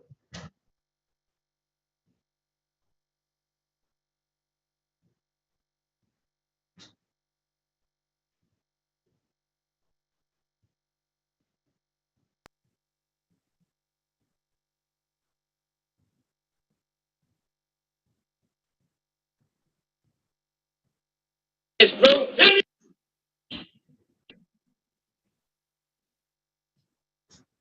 You soft as fuck. Put my shit back. You ain't taking your order. Put my shit back. Put my shit back. Put my shit back, bro. You ain't going nowhere, bro. You ain't going nowhere. Put my shit back. I'm gonna give you a chance, bro. Bro, I'm gonna give you a chance. Put my shit back. Put my shit back. Put my shit back, bro. Put my shit back, bro. Bro, put my shit back. Yo, shit declined, bro. Yo, shit declined, bro. Put my shit back, bro. Ain't nobody kidnapping shit. So they watching it. They watching it. They watching it. It's straight. It's straight. It's straight. You ain't paid for shit. It's still up there, goofy. It's still up here, bro. Yeah, it is 12800 West McNichols. Hey, bro. You a double I just can't. Hey, man.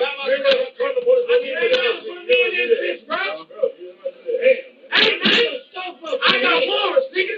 Let those motherfucking doors go. Oh, hold my shit back. Put it back, bro. Put it back. Put it in. Nobody's paying. Put it in, bro. Put my stuff back. Put my stuff back. Put my stuff back. That's it. Tell them put my stuff back. Oh, they're pulling up. Put my stuff back. Put my stuff back. Bro, I don't know this motherfucker, man. Just let me out. You can kick your brother watching you on the camera. They got your plate. They got your plate. Bro, put the shit back. It declined. You ain't want to pay for it. Bro, put the shit back. Put the shit back. Bro, do you want it or not? Put that. Bro, put my shit back or pay for it. Put my shit back or pay for it. I just tried to hate you. Bro, your problem with her. Come out, man.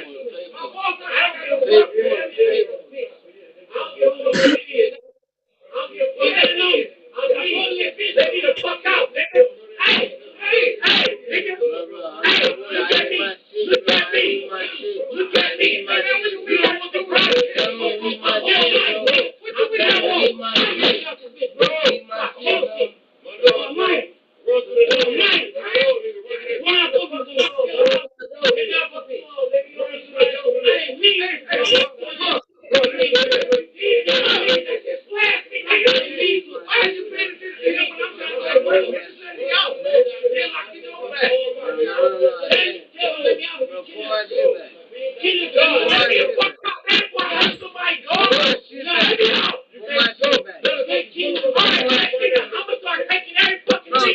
When they get here, I'm gonna tell them everything that happened. I'm gonna tell them everything that happened. Look at me.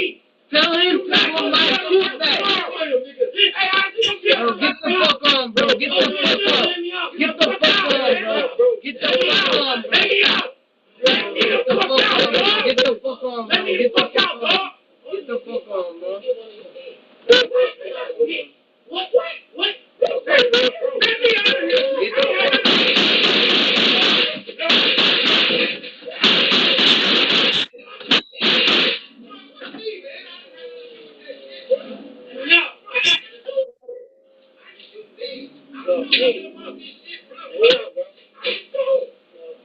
I don't know nothing, man.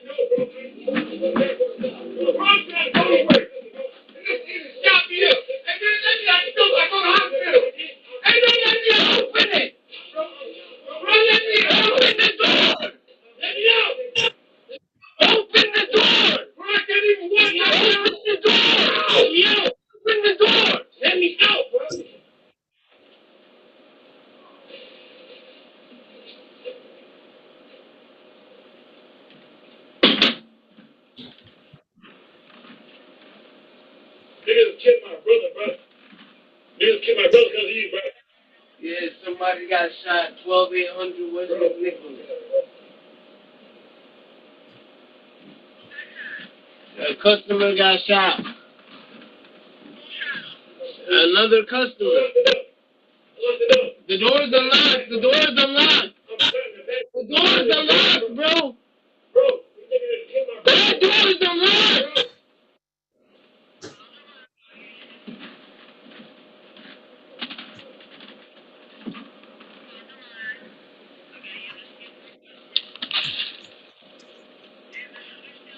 No, he ran off.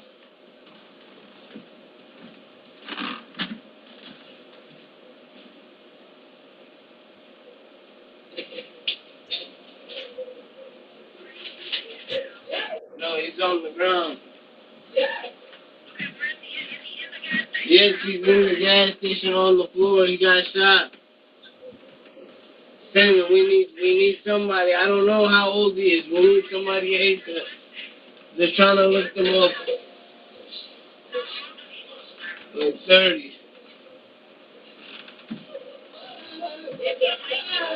No, he's gotta wait. His people are trying to help him out.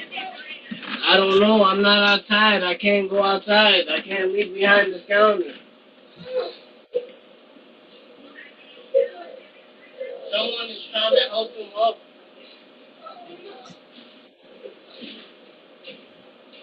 Get your ass here! Come here!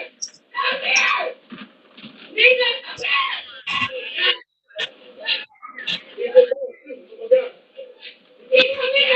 Come here!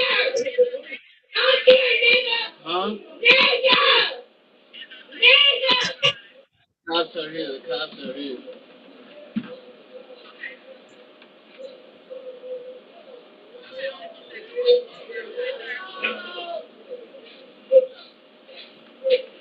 He left. He left. He left.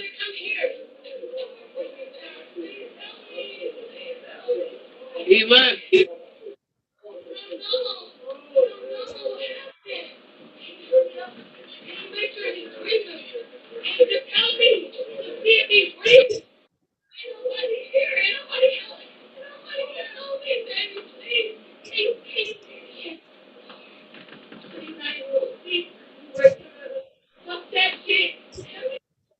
And Your Honor, I'm going to stop the video at a timestamp of 0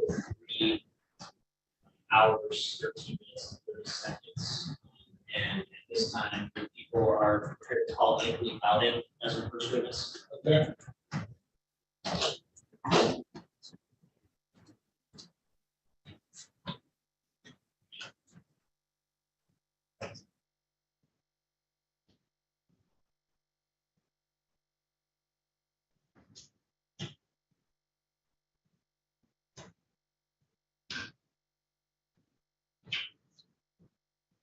Ms. Hamilton.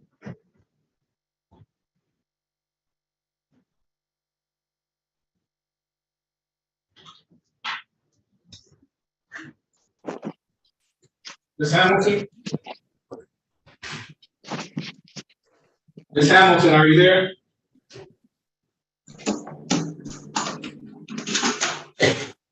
Ms. Hamilton, are you here? Good morning, Judge. Are you here? Sorry.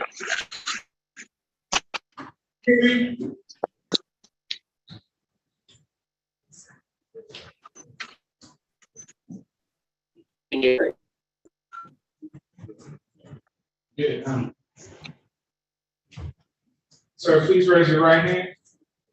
You swear or affirm to tell the truth, the whole truth, and nothing but the truth, so help you God? Yes, sir. Thank you, sir. Please have a seat in the witness box next to me, right up here. Keep your voice up nice and loud and speak to that microphone. It's going to be to your left.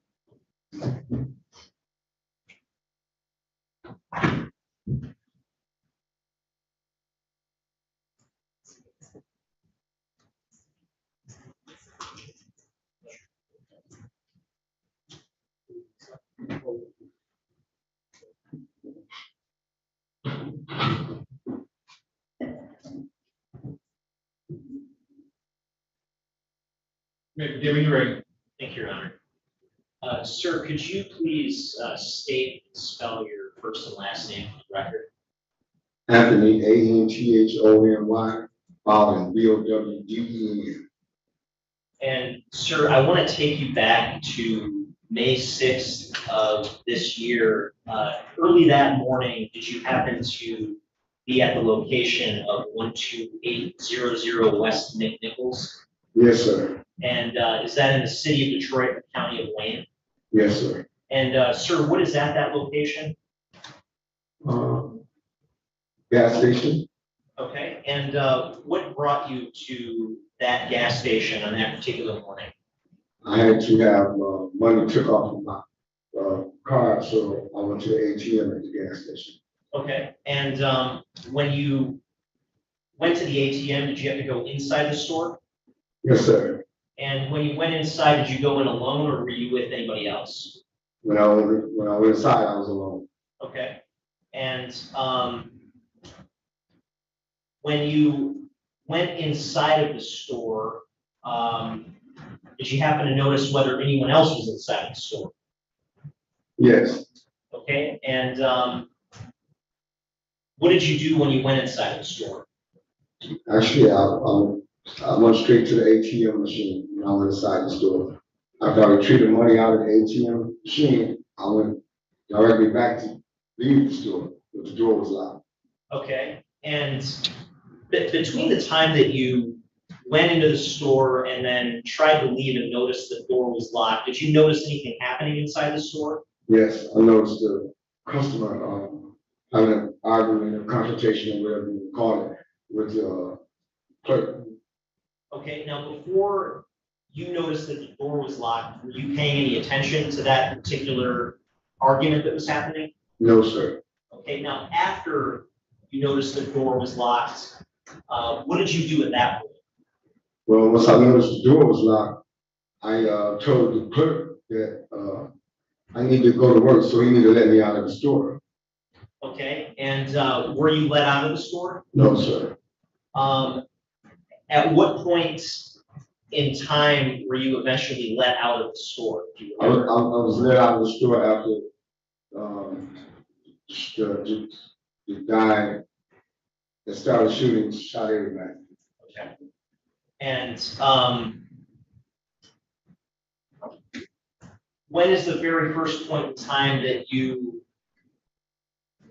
came to know that the door was unlocked? Was it before the shooting or after the shooting? It was after the shooting. Okay. And before the shooting happened, did you pay attention to any words that were being exchanged by anyone in the store? Well, some of the words I remember, but not all of them.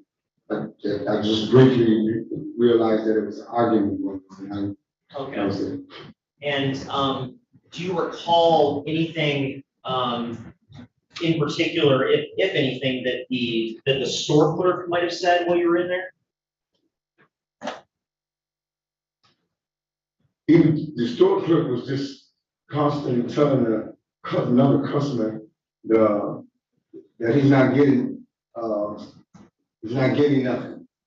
and because the customer was obviously wanting clerk to give him something. I don't know what it was, but he was like, "You're going to give me this," and stuff like that. Okay, when you say the customer, are you referring to the individual that eventually became the shooter? Yes. Okay, and when it comes to that individual, the eventual shooter, do you remember anything in particular that he said during this exchange that happened? Objection, hearsay.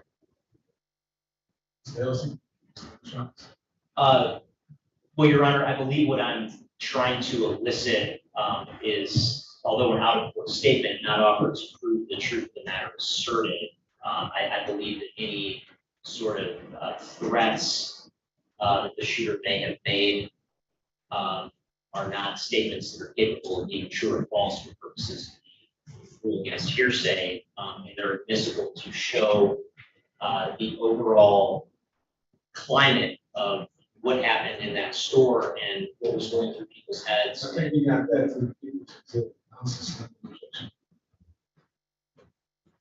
I mean, I heard, although most of it was historic, but I could hear check the temperature of what was going on in the store. Your Honor, there is one particular comment, though, that I believe Mr. Bowden would testify to that is not necessarily clearly audible in the exhibit from what I can tell. If the court could perhaps hear him out and maybe take that under advisement. I'll take that under advisement. Okay. And Mr. Bowden, did you hear the shooter at some point make any sort of specific threat to anybody? Yes, And what was that specific threat that you heard? the specific threat is that if you don't open that door, I'm gonna kill everybody in here. And do you remember at what point in time the shooter made that threat during the overall sequence of events that happened? Was it before the shooting? Yes, Okay. Was it, do you remember the shooter throwing something at the window, at the glass at some point? yes, Do you remember whether that threat was before or after that specific incident? it was after. Okay. Do you remember where the shooter was standing when he made that specific threat? He was standing right in front of the glass partition. In front of the glass? The clerk was behind. Okay. And sir, I just want to show you just a sort of still shot of what's been admitted as People's Exhibit 2. Your Honor, if I may briefly publish again, I'm showing the file that's indicated as the event file, People's Exhibit 2, at a timestamp of 03 hours, 7 minutes and 34 seconds. Mr. Bowden, are you able to see the screen up there? Yes. Okay. You see the individual depicted with the looks like a gray hoodie.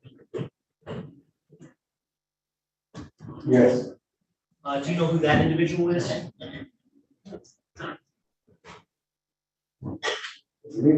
Okay. And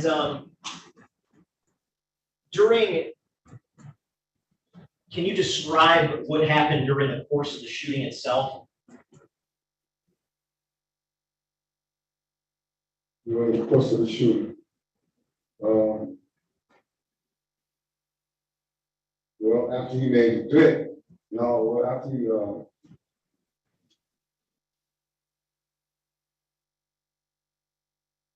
can you repeat that once again? At some point, the shooter opened fire. Is that correct? Yes. And what happened at that point? People started running. What did you do once he opened fire? Once he started shooting, once he shot the first guy, I realized he shot him. I laid on the floor by the door.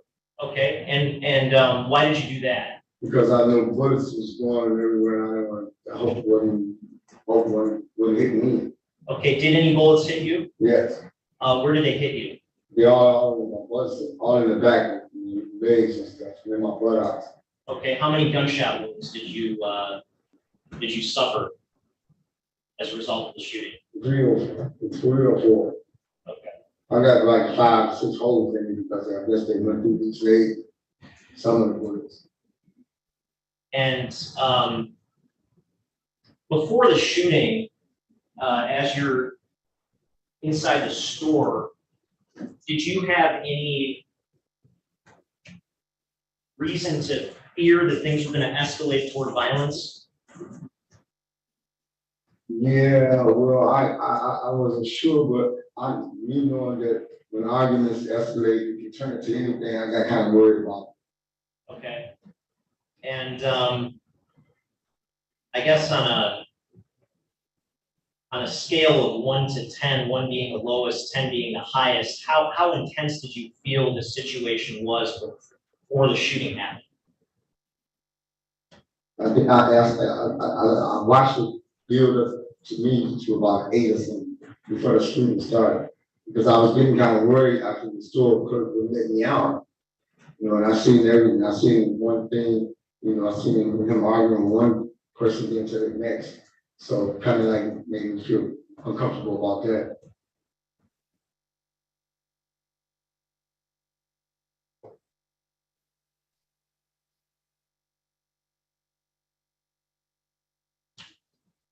And, sir, what was the very first point at which you saw any firearm in that store?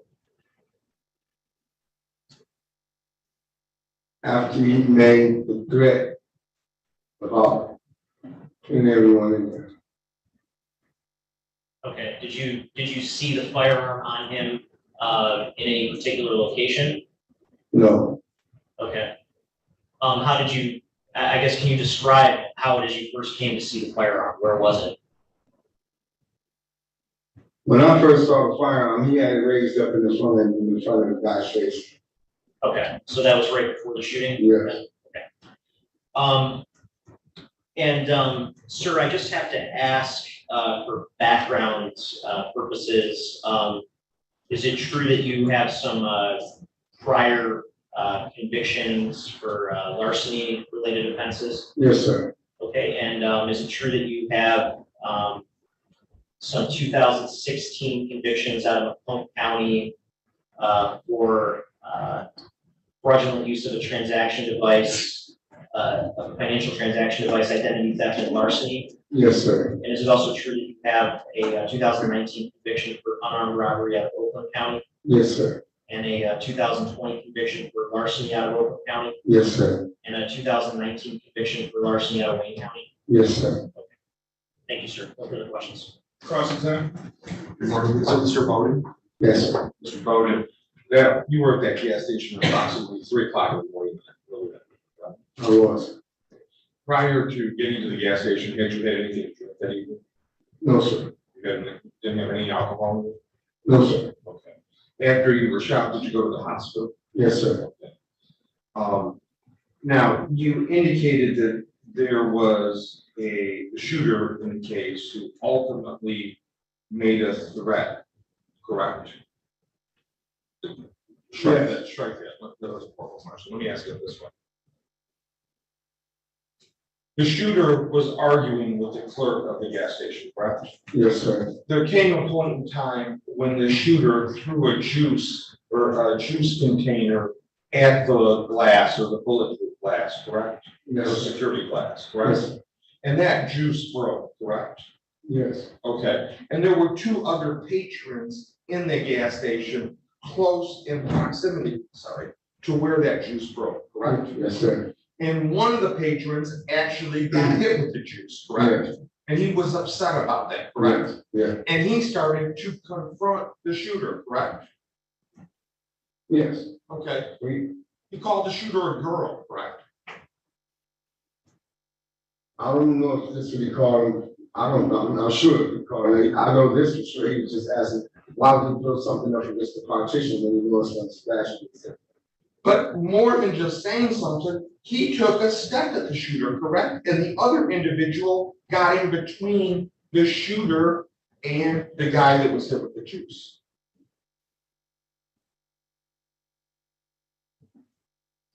I'm really not sure about that transaction that you said happened between them. I was like,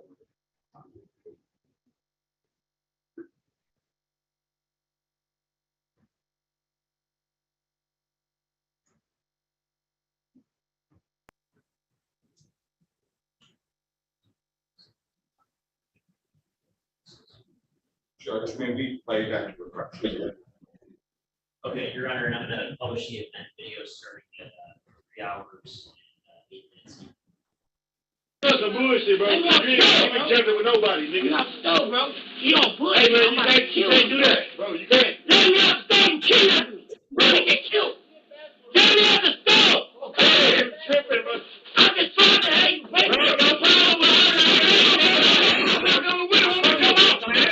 My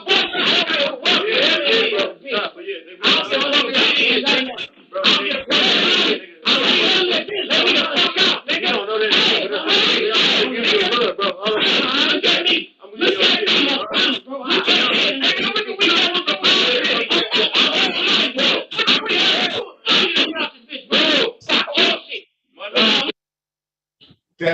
shooter throwing the juice, Yes. correct? Okay, now I want you to watch what happens right after, correct?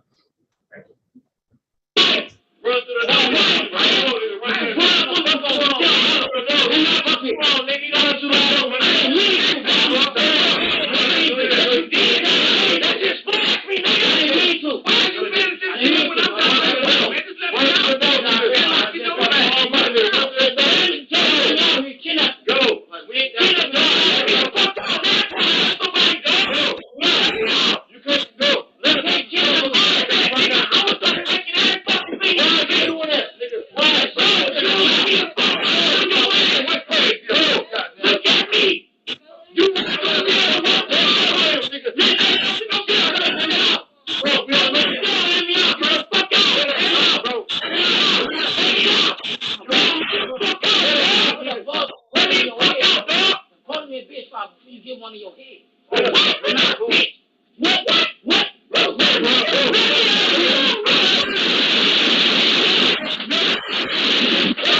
Now, Mr. Bowden, after the juice was thrown, the guy in the green shirt who was actually ended up getting killed, he confronted the shooter, correct?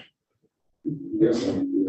Okay, on a couple occasions, immediately when the glass or the juice was thrown, correct? Yes. And then later, after the shooter stepped away from the glass, the gentleman in the green who ended up getting killed started walking towards and having interactions with the shooter before he shot, correct? Yes. Okay. And you indicated that you heard a threat when the shooter pulled out his gun, correct? Yes. Okay, and when he pulled out his gun, there was really no delay between him pulling it out and just starting to shoot up the place, correct? Yes. And in fact, you got hit with a few of those shots. Yes. Okay, I have nothing else. Can you reiterate? No, Your Honor. Thank you, sir. You may step down.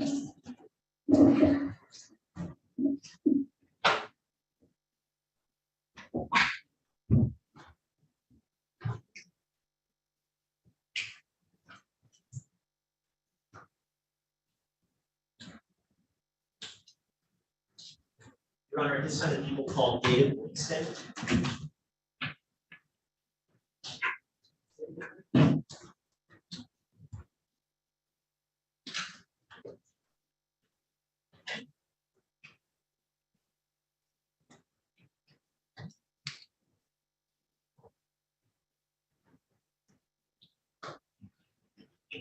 Good morning, sir. Please step forward, give your name and spelling to the young lady seated over here.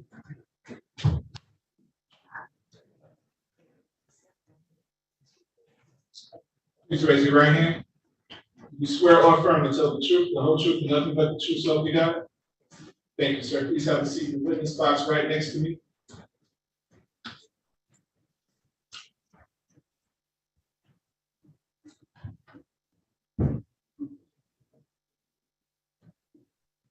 Have you told that in your life to speak directly into that microphone for us, okay? You may begin when you're ready.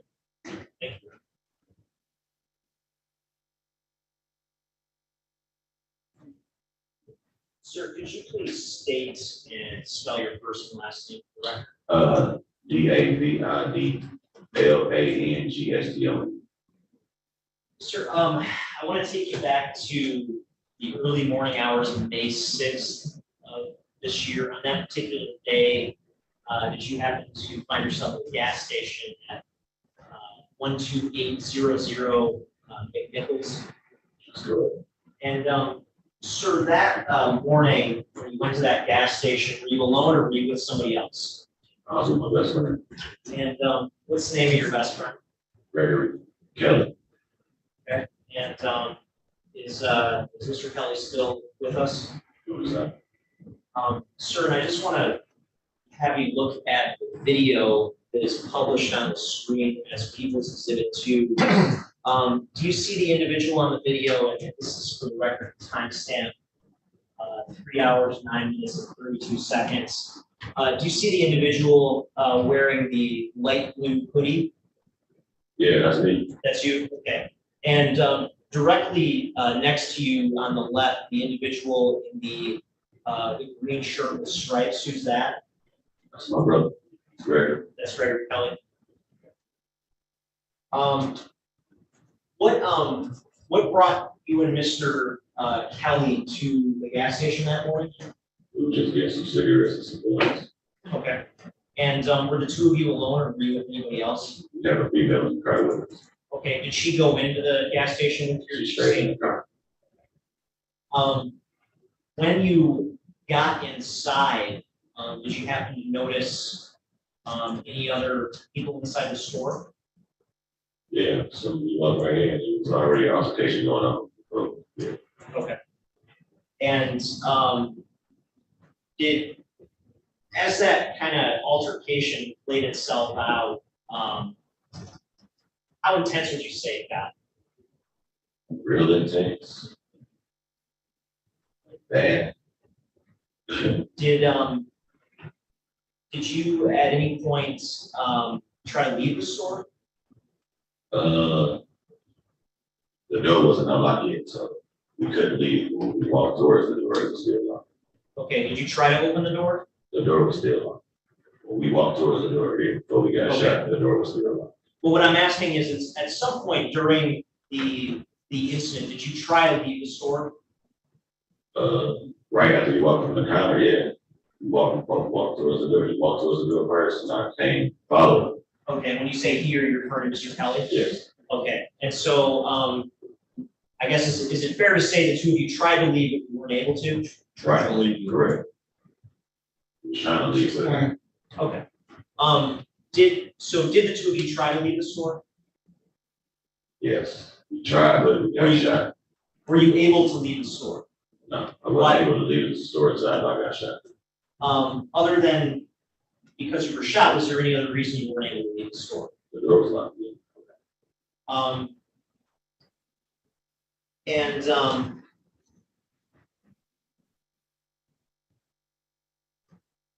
To the best of your recollection,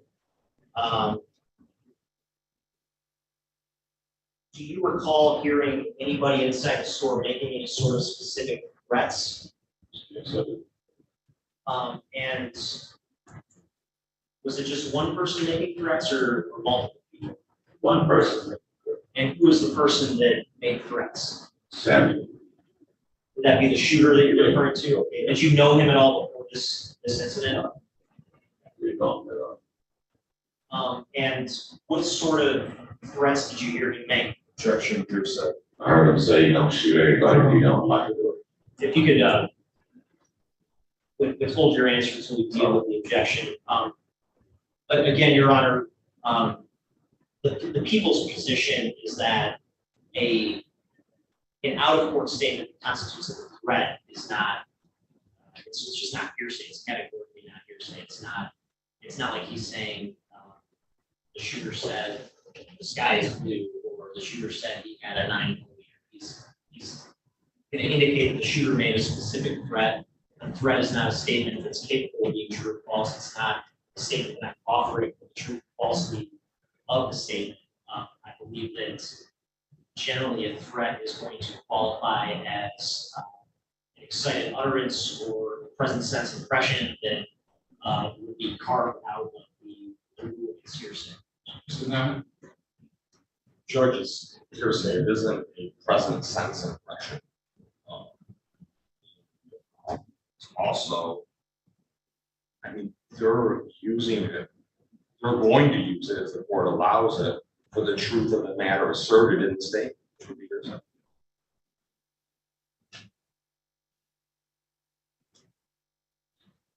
Although I think there's an easier way to do it, that based on what I saw People's Exhibit 2, this was a very inciting occurrence. People there was particularly the person, Mr. McCray.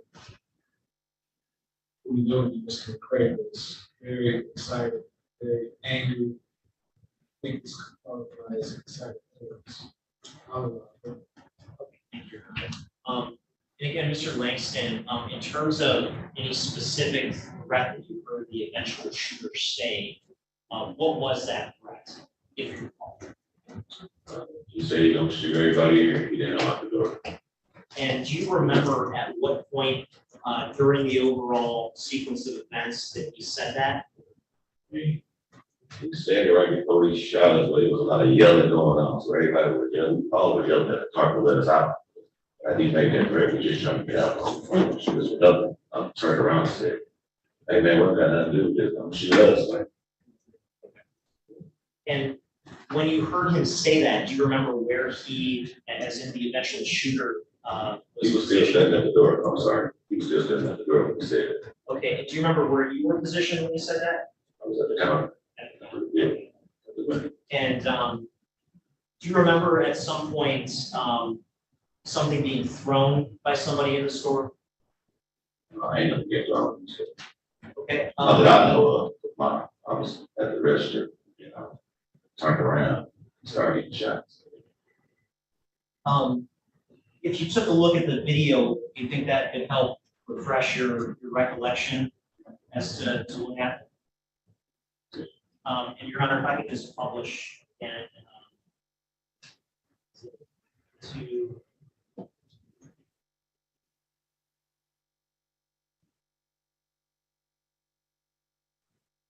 publish and read.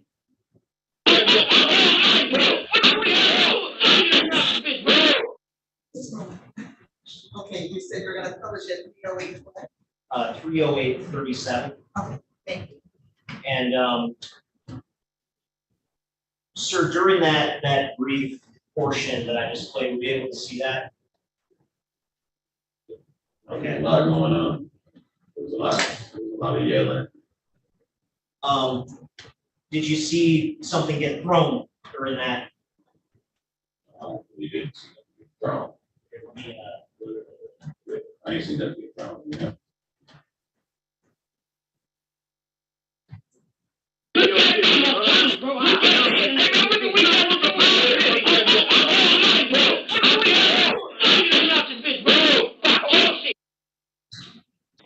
Okay. Do you remember seeing that again? And do you remember something being thrown? I mean, now that I see it, yeah, it's my first time seeing it. Okay. The specific threat that you testified about, the shooter making, do you remember whether that happened before or after this part of the video that you just watched? It had to be after. It had to be after. That until he was angry, kind of. So.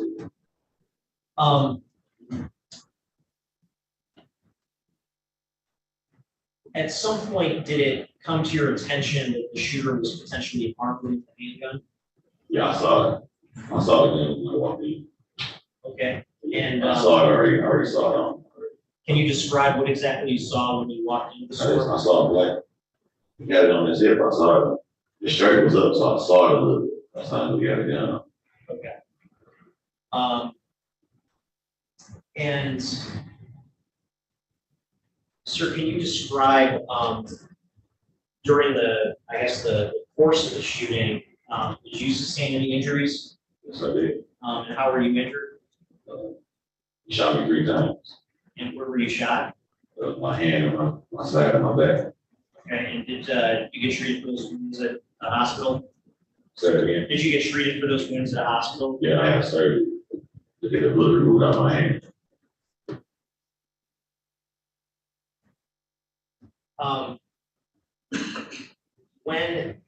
At what point in time were you able to leave the store? After the clerk left unlocked the door and let the shooter up. Okay. And was that before or after the shoot? I played dead so he could stop shooting. So once I heard that click to the door, I knew he unlocked the door. Okay. And so when is the very first point in time that you came to know that the door was unlocked during all of this? I heard the bell. The gas has got the bell and you open, you hear the ding. So you heard the bell, I heard that, and that's when I got up. Okay. And that would have been after the shooting? After the shooter ran out, after he unlocked the door. Before the shooting, as this was unfolding, on a scale of 1 to 10, 1 being the lowest, 10 being the highest, how intense would you say the situation felt to you? Yeah, really intense. Yeah, bad. So.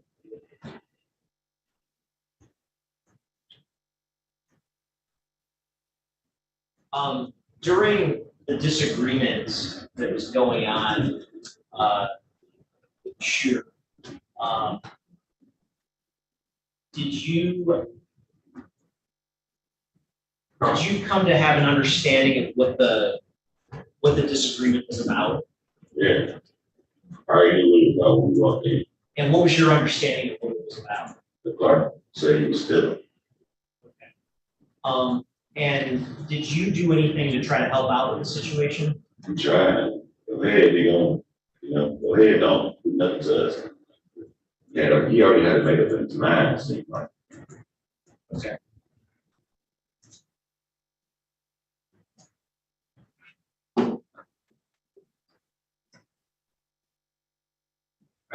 Thank you, sir. I don't have any further questions. Cross-examine. Mr. Langston, how are you related to Mr. Kelly? My best friend. Okay. And you two were hanging out before you went to the gas station, correct? Yeah. Okay, and you were at like some Cinco de Mayo party? No, it wasn't a party, it was just simply everybody else, but they doing Southwest. Okay. And had you been drinking before you went to work? Excuse me. Had you been drinking before you went to We work? had. Did you have a lot to drink? Excuse me. Did you have a lot to drink? Yeah. Okay, were you feeling the effects of the alcohol? Not at that moment. Okay. Did Mr. Kelly have a lot to drink? Both straight. Okay. When you were at the gas station, you testified that you saw that there was a female with you, correct? I saw she was with us. She was in the car. She was in the didn't car. come in with us. Okay. After the shooting, did you stay on the scene or did you go get medical treatment? No, I mean, I was on the scene for a minute, but I was trying to fight him. So the police were trying to handcuff me, so I ran from the scene, left him to my auntie's house to get assistance. Okay, so you went to your auntie's house? Yes, I ran a mile and a half away to get some assistance, because the police officer was looking at my phone, so I could call my family. Okay, but whose car was there at the station? Regular stuff. Okay, so the car stayed at the station? Yeah. And the female just left from the station? They handcuffed the female because she wouldn't leave his body. Yeah, that's why they put her in handcuffs and put her in the car because she didn't want to leave him right there. Okay. Do you know this female's name? Her name is T. Did you know her last name? Don't know her last name, but her name is T. Okay. Now, you testified to some threats that you say were correct. At 6 o'clock in the morning that day, did you give a statement to the police? Yes, I'm sure I did. Okay. Did you tell the police about any threats that you heard the shooter make? In your written statement? Excuse me? In your written statement, you did that? I didn't write anything, but it did. He only made one mistake, he only made one threat. He only made one threat threat. the whole time he was there. To me, I'm gonna shoot everyone in here if you don't unlock the door. That's a threat. Okay. Did he ever say, "I'm gonna kill you" to the clerk? No. He never said that over and over? He said, you're gonna shoot my best friend in the head if you call it the B word again. He said he. Gregory. Yeah, because he was Well, angry. he wasn't talking to him though. He thought he called him the B word. He wanted to say, let us about this. And then he started shooting. Okay, sir. It's back on the side. Come on. Which There, the shooter was getting angry, obviously, in the location, correct? He was angry when you walked in, correct? he was already mad. Okay. So, yeah. And you said when you came in, you saw him have a gun underneath his, like, by his shirt, right? Yeah, I can tell he had a gun on. Okay. And you're in the station for a few minutes and the station door gets locked, correct? He wasn't there a few minutes. It was more like some seconds. So you're just saying you were in there a few seconds? So he walked in, he locked the door, and they got there arguing because he accused him of stealing. Okay. Yeah.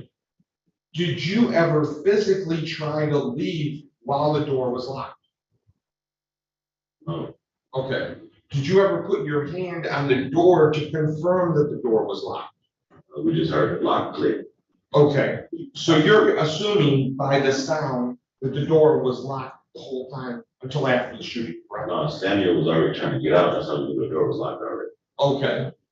After Samuel, the shooter, tried to get out, did you or Mr. Kelly try to get out before the shooting? No, we walked to the door. So yeah, before the shooting, we walked to the door. But neither one of you tried to exit, correct? No, we did. Okay. There comes a point in time when the shooter throws a juice at the security glass, correct? I saw that, yeah. Okay. And Mr. Kelly got angry about that, correct? It didn't look like he got it. Well, did he confront the shooter? He didn't. It don't like he said anything to him. He was trying to get out. Okay. My question to you, sir, is after the juice hit the security glass, did Mr. Kelly confront the shooter about that? How can I recall? Okay, well, why don't we show you the video to see if that again? I never saw it. This is my first time seeing it. So. No, I'm asking you about your recollection. I understand. See if the video helps refresh your memory.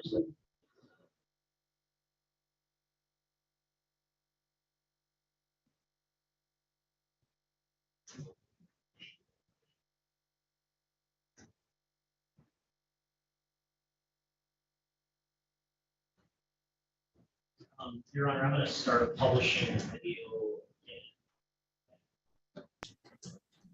The specific timestamp is 3 hours, 8 minutes, and seconds. Get me out the store! Okay, I'm tripping, but I'm just trying to hang you. I'm not gonna win. I'm gonna come out, man. My boss not gonna work. I'll get paid.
Now, Mr. Kelly, or Mr. Langston, after the juice was thrown, actually, you walked towards the shooter and was having words with him. Right. I was trying to defuse the situation. Okay. But then after that, Mr. Kelly walked towards him, correct? And you got in between the two. Well, yeah. Okay, you pull him away, correct? Basically. Yeah, and then there was the incident at the door where the shooter, whether it's true or not, thought that Mr. Kelly called him a bitch, right? Okay. And then right after that is when I tried to go like, man, he started shooting. Started shooting right there. I already was trying to talk to him already, like, man. I was already trying to calm everything down. I'm not like that. I understand, but my question to you is, when the shooter thought, whether or not it's true, that Mr. Kelly called him a bitch, that's when immediately it went off. It went off. Okay. And that's when, is that right before it immediately went off? Is that when he made the threat? No, he made a threat before it went off. Yeah. About how much sooner? Right in close proximity, correct? 3 seconds after, yeah. After he said the last words, tell us about this bitch. Okay. And then 3 seconds after He you started made the shooting. threat. I tried to say, hey, man, and he started shooting.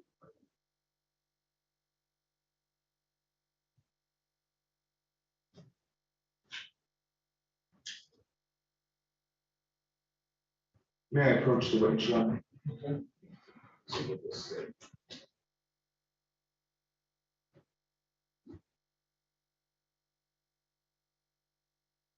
Mr. Langston, you indicated that when you were at the police station, or the police may have come to you, sorry, that you gave them a statement, correct?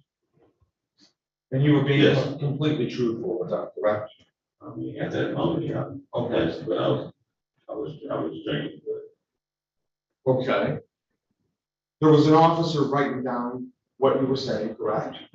I believe so. Okay. Is that statement in your handwriting or someone else's? No, it's not mine, right? Okay. Is that your signature, Tom? Yeah, that's my signature, right? Okay. Before you sign that, did the officer say, you know, like, read this to make sure it's true? Right. Make sure it's complete? Right. Okay. Is there anything in your written statement where you say that you saw a gun on the shooter when you walked in the station? No, that's not on here. Okay. Is there anything in your written statement where you tell the officer before the shooting, the shooter said, "Don't let me out of here, I'm gonna shoot everyone in here," or words to that effect? Yeah. That's in your written statement? Yes. Where at?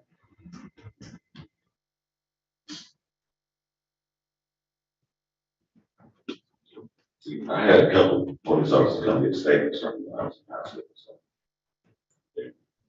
I was like, not my stuff at the moment, but I just know what was going on. So I don't even see it on here. So it's not in that written statement? Right. Okay. And one of the things for sure by your testimony, there was only one threat that you heard while you were in the station to kill anyone, and that was by the shooter when he said, "I'm gonna kill everyone in here if the clerk doesn't let me out." He said he was gonna shoot everyone. He was gonna shoot everyone if the clerk didn't let him out. Right. Before that, he never threatened to kill or shoot anyone, Well, right? there was so much going on. Yeah. It's a bunch of yelling. That's all I have, Judge. I don't deal with May I approach? all that yelling.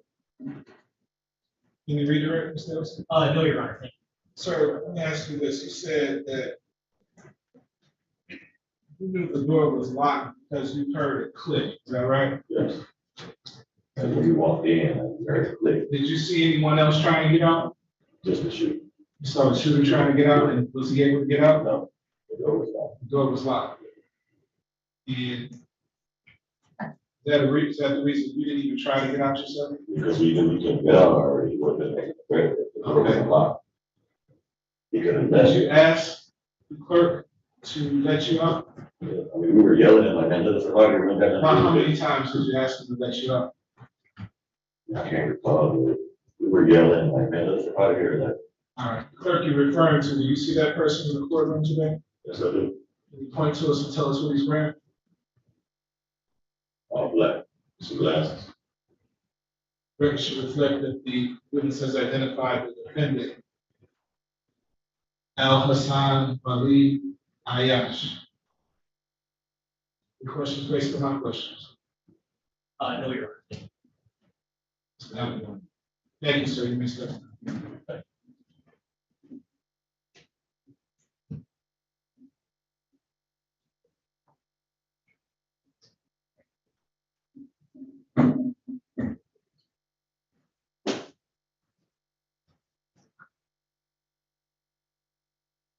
Your Honor, at this time, the people call Sergeant Todd.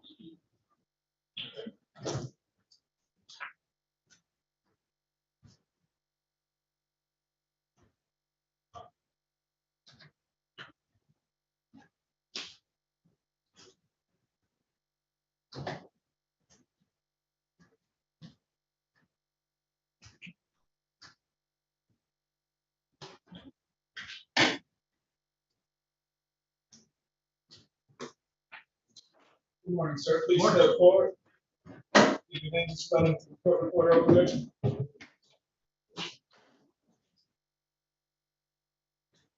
Please raise your right hand. You swear or affirm to tell the truth, the whole truth, and nothing but the truth, so help you God? I do, Your Honor. Thank you, sir. Please have a seat in the witness box. Give me ready. Thank you, Your Honor. Good morning, sir. Could you please state and spell your name for the record? My first name is Todd, my last name is Kenneth.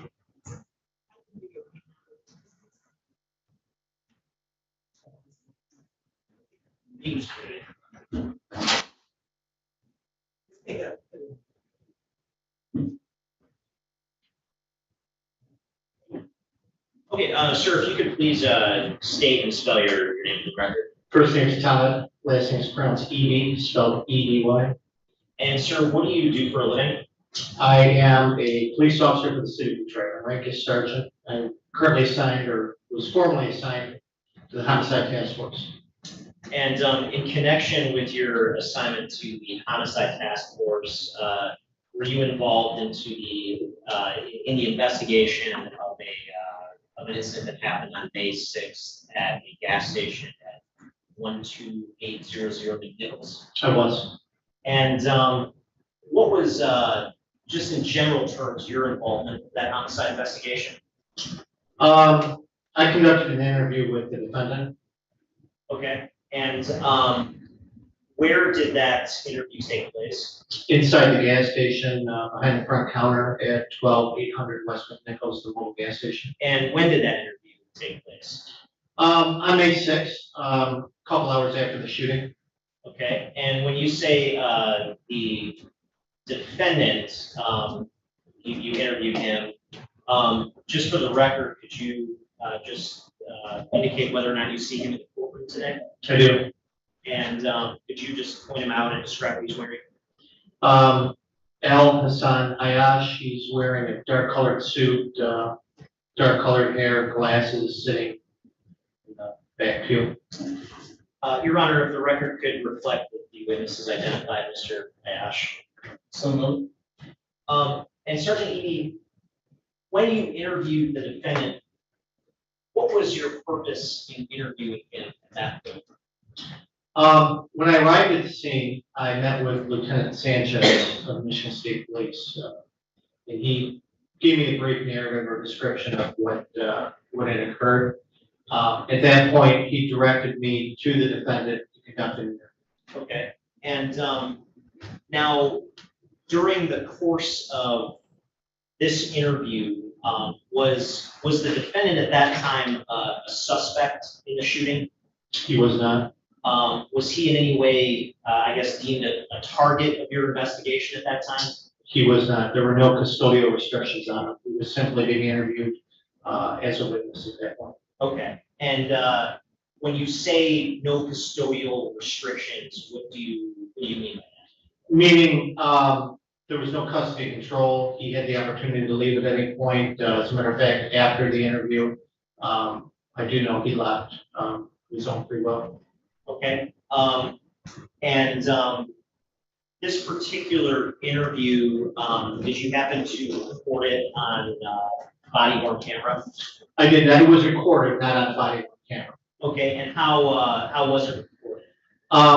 The station, Sergeant Ford, who is assigned to homicide, he was on site extracting the video that was equipped at the gas station. After consulting with him, I learned that the video was operational. Objection, this would be here a second. I'll withdraw the question, Your Honor. All right. Work around it. So, Sergeant Edy, I'm pulling a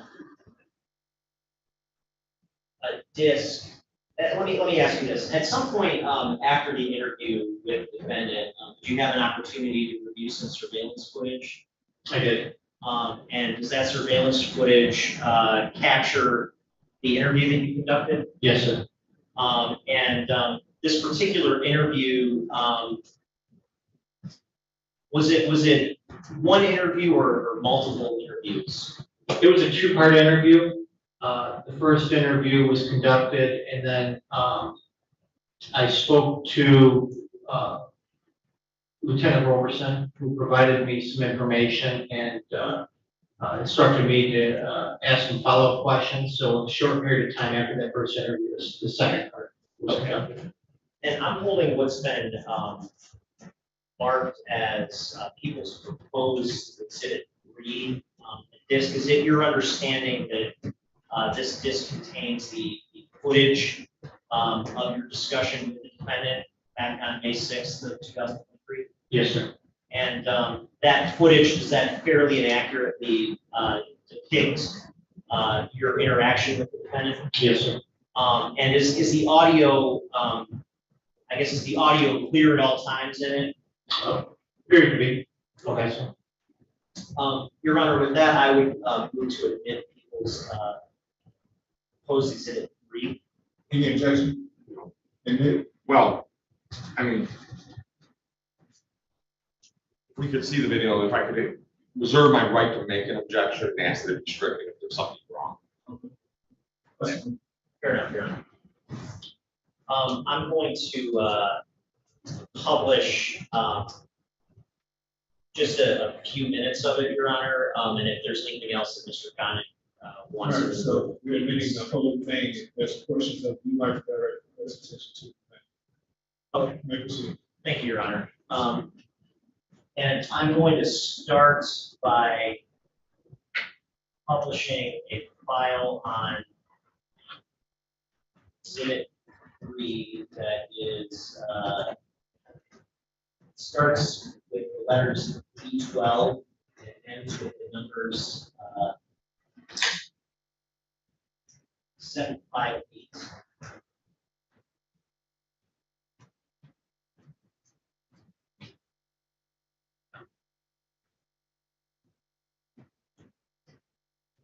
I'm going to start publishing it at a timestamp on the video that reads 5 hours, 57 minutes, and 54 seconds.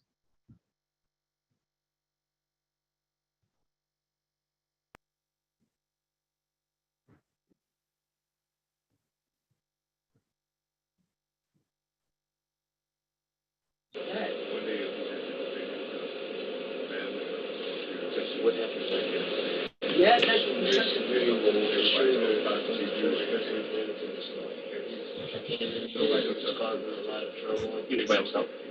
you don't tell me nothing. What cars? Yeah. Well, I got some evidence.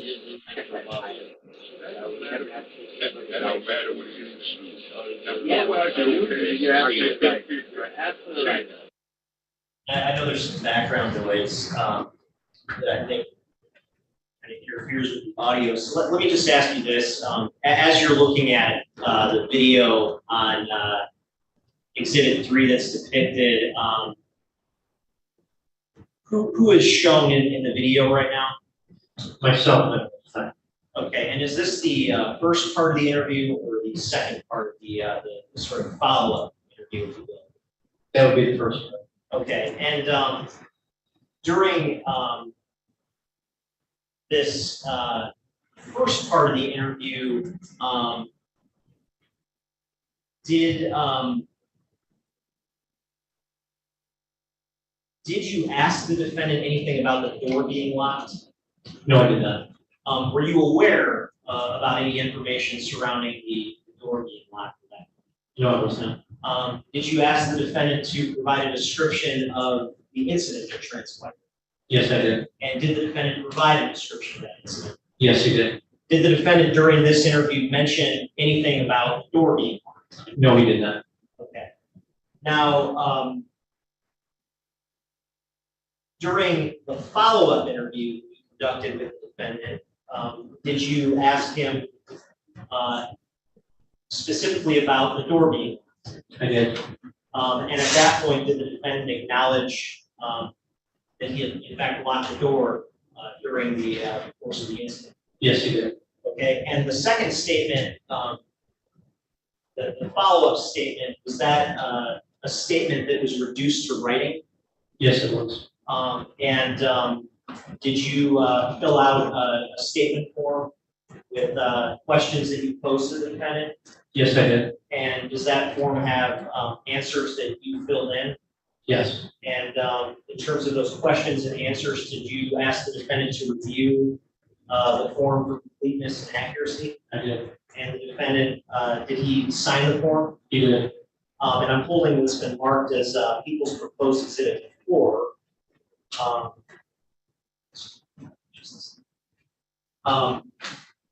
I can approach, Your Honor. Sergeant Eby, is People's Proposed Exhibit 4 a copy of the statement that you took from the defendant?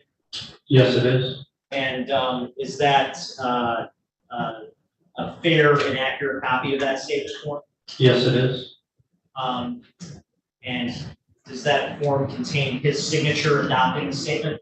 Yes, it does. And was that signed in your presence, if you recall? Yes, it was. Your Honor, I move to admit People's Proposed Exhibit 4. Any objection? No. And Sergeant Eby, if you could just, if we could publish this through you, what's the first question that is indicated on that form? Describe the shooting. And what was the answer given to that question? I was working behind the counter when a customer came inside attempting to make a small purchase using a Cash App card. The card was declined and he became belligerent and violent. He threw some candy at me, smashed some chips, and threw a juice bottle at the glass. The juice bottle broke and the contents hit other customers. There were 3 customers in the store at the time and they became upset with the juice that just splashed on them. When the customers got splashed with the juice, it became confrontational and the shooter pulled out a handgun and just started shooting. The 3 customers got hit and I called the police and EMS arrived and took the victims to the hospital. After the shooting, the shooter escaped in a white vehicle. And is there another question that's posed on that statement form? Yes. And what is the next question? Describe the shooter. And what is the answer to that question? Black male, 21 to 27, 5'7" to 5'8", medium build, wearing a ski mask, armed with a blue steel automatic. And what is the next question? Was the shooter alone? And what was the answer to that question? Yes. And what is the next question? Describe the shooter's vehicle. And what was the answer that the defendant gave to that White question? SUV. And was there a question after that? Yes. And what was that question? Did anyone else have a gun? And what was the answer that the defendant provided to that question? No. Is there another question? Yes. And what is that question? How many shots did he fire? And what answer did the defendant provide to that question? I think he emptied the clip. And what is the next question? Did he shoot at you or threaten? And what answer did the defendant provide to that question? Yes, he kept telling me to come outside. He stated he had a gun and would kill me. And is there a question after that? Yes. And what is that question? Would you recognize him? And what was the answer to that question? He did take his ski mask off after shooting briefly. I think I could recognize him. And is there another question after that? Yes. And what is that question? What time did the shooting occur? And what was the answer provided to that question? 3:10 a.m. And is there another question after that? Yes, this is where there was a brief period of time after that last question was asked. When I spoke to Lieutenant Roberson, and then I came back and conducted the second part of the interview, which is, again, question and answer. Okay. And so what is what's the question that was posed at that point? Did you at any point lock the door to the gas station, preventing the customers from leaving? And what was the answer that the defendant provided at that point? Initially, when he tried to leave, when the transaction was declined, I locked the door and I called the police. Before he pulled out the gun, I unlocked the door and told everyone to leave. When he pulled out the gun, I ran to the back for safety, and the door was unlocked, and that is how he escaped. And are there any further questions? No. During the course of your interview with the defendant, did you come into possession of any receipts that was provided to you by the defendant? I did. And what's, I guess, what was the purpose of getting a hold of that receipt?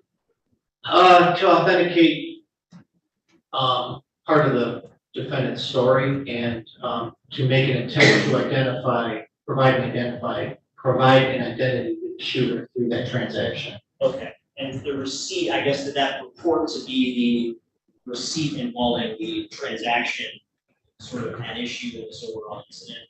Yes, it was. Okay, and did you take a copy of that receipt with you? I did. I'm holding People's Proposed Exhibit 5. Is People's Proposed Exhibit 5 a copy of that receipt you obtained from the defendant? Yes, it is. And does that receipt have a date on it? It does. And what's the date on it? May 6th of 2023. And does that receipt have a time on it? It does. And what's the time on it? 3:05 a.m. 2 seconds. Okay, and that copy that you're holding of the receipt that's contained in People's Proposed Exhibit 5, is that a fair and accurate copy of the original that you took into your possession on May 6th? Yes, it is. Your Honor, I move to admit People's Proposed Exhibit 5. The objection, admitted. And Sergeant Eby, one final question about the receipt. Does that receipt reflect a dollar value? It does. And what is the dollar value reflected on that receipt? I remember it to be $3.80. So having a difficult time finding it on this receipt. Yes, I do see it. $3.80. Okay. Thank you, sir. And Sergeant Eby, throughout the course of your duties as a homicide investigator, you gained some familiarity with the Detroit Police Department's 911 call system. Yes. And when you're investigating a homicide, you have access to obtain recordings of 911 calls? Yes, that process involves submitting a request to preserve the records and provide a copy to whoever requested. Okay, and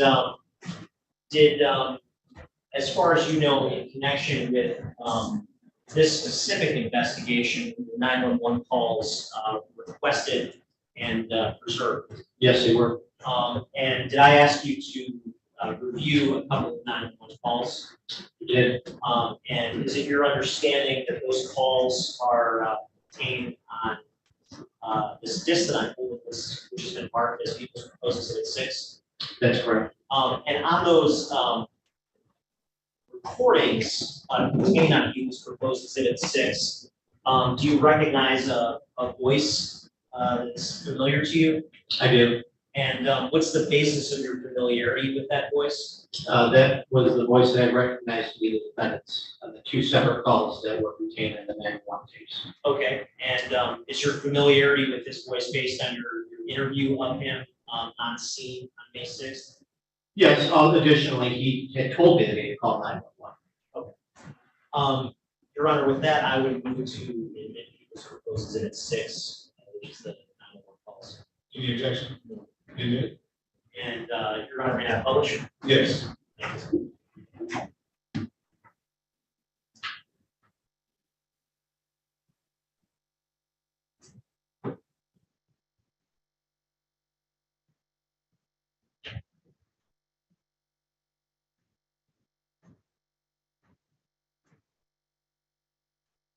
And Your Honor, just for the record, I'm going to publish, starting with the file on Exhibit 6 that is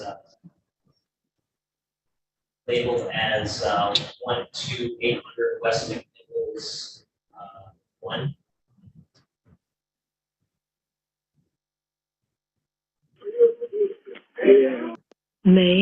Saturday, May 6, 2023, 0306 and 45 seconds. DJ 911, what's the address of your emergency? Yeah, it is 12800 West McNichols. Yeah. What's the immediate 41st Street? Hello? What's going on at the location? You said, well, I can't hear you. Tell me exactly what happened. Hold my shit back. Put it back, bro. Put it back. Put it in. Nobody's paying for it. Caller. Put it here, bro. Pull my stuff back. Pull my stuff back, bro. Pull my stuff back. That's it. Tell them pull my stuff back. Bro, they're pulling up. Pull my stuff back. Pull my stuff back. What's going on at the location, sir? You can kick it, bro. They're watching you on the camera. Hello? They got your place. Caller, are you there? Bro, put Caller, this are shit you back. there? Fine, you ain't want to pay for it. Bro, put this shit back. Put this Operator back. requested to location given. Caller not responding to operator. Operator terminating call. And Your Honor, I'm now going to publish the file on Exhibit 6 that's labeled as 12800 West Nichols, number 2. Saturday, May 6, 2023, 03:10 and 37 seconds. Turn 911. What's the address of your emergency? Yeah, somebody got shot. 12800 West McNichols. Who got shot? A customer got shot. Who shot him? Another customer. The door's unlocked. The door's unlocked. The door's unlocked, bro. That door's unlocked. Hold the line while I give you Mr. Hold the line. I got units getting requested. Is the shooter still there? No, he ran off.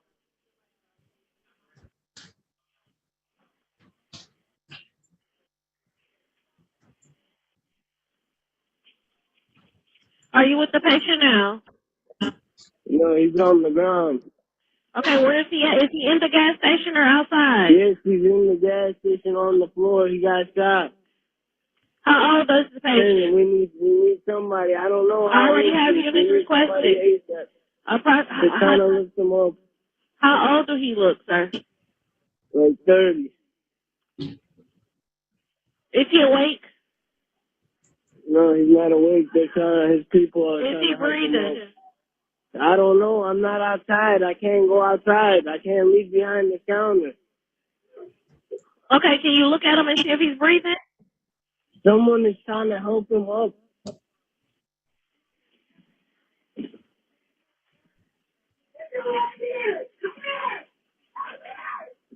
Hold the line while I get units requested. I already have units requested. Is the assailant still nearby? Huh? Is the assailant still nearby? The cops are here. The cops are here. Okay. Okay, I'll let them take over. Okay, sir?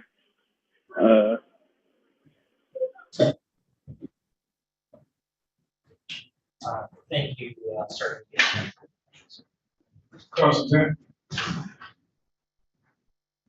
Sergeant Evie? Yes, sir. Sergeant Evie, you indicated that you took the statement at the mobile station, correct? Yes, sir. And there was a video when you had the statement that you've identified, you were writing that out, correct? Yes, sir. Okay, you wrote out the questions and you wrote out the answers, correct? I did. Okay. There came a point in time, and my client was cooperative with you, sure? Yes, sir. Okay.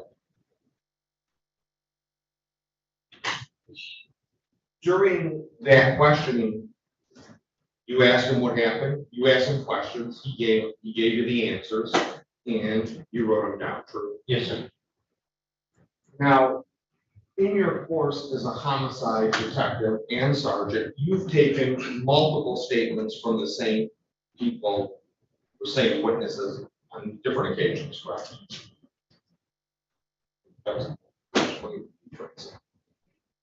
During the course of investigating the homicide, you may take multiple witness statements from the same witness, true? Yes, sir. Okay. In this case, you just took one written statement from my client, correct? Yes, sir. Okay. When you claim you went back to talk to him, to ask him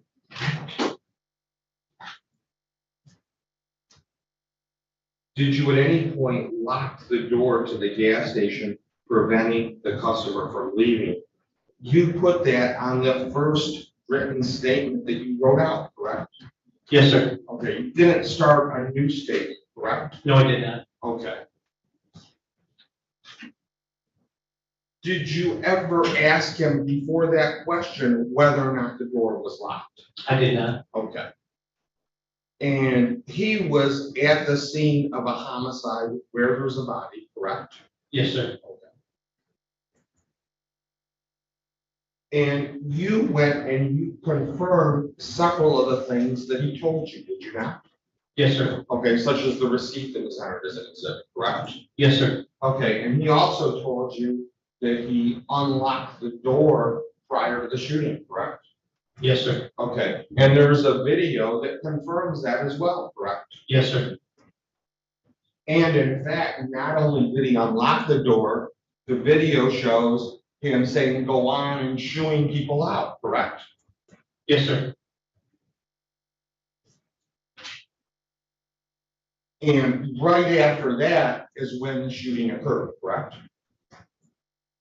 No, that would have been after the shooting, when he was advising the patrons that the door was unlocked. Okay, but before the shooting, he unlocked the door, correct?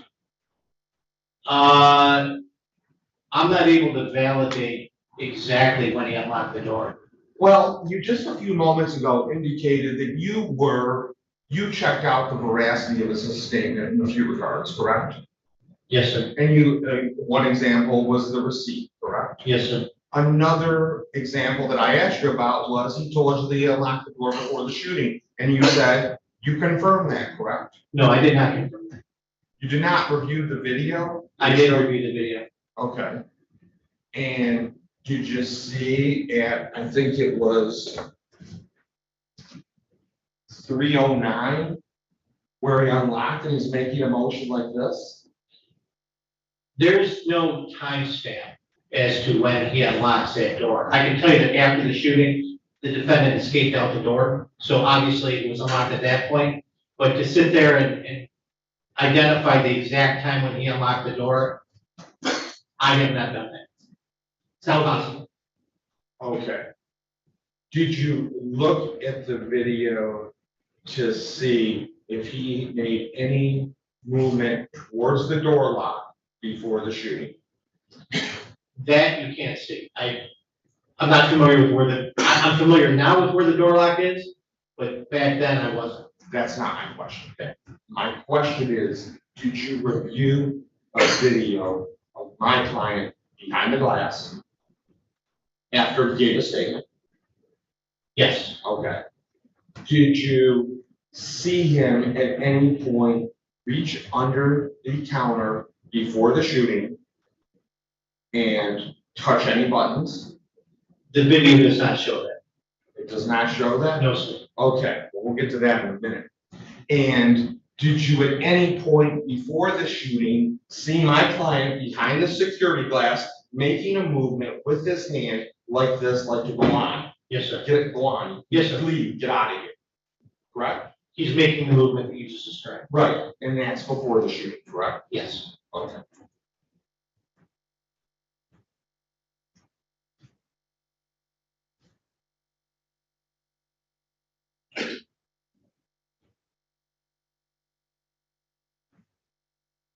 That's all I have to do. You reiterate? I don't believe so.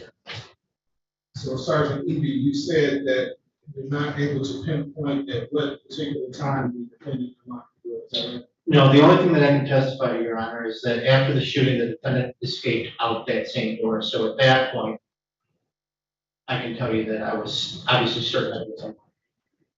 So, did you hear the defendant that we have here in court?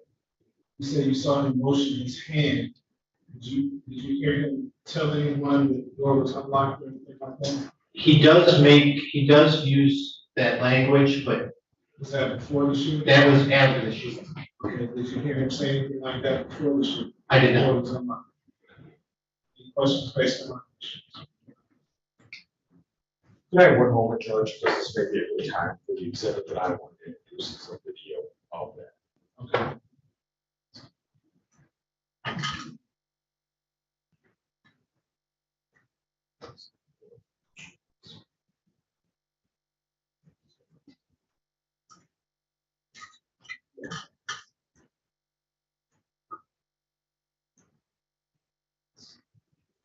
And Judge, I guess for the record, I do believe based on the video that there's a portion where I think we're in agreement that that is when the defendant pressed the button to unlock the door, which is visible in the sort of rear behind the counter view that was published. So I think if Mr. Gunn wants to publish that again, it's so hard. I think we're kind of in agreement on that. I think we could enter into a stipulation that he pushed the button out and unlock the door. I'm just gonna like to see it. Okay. Okay, then I'm gonna republish,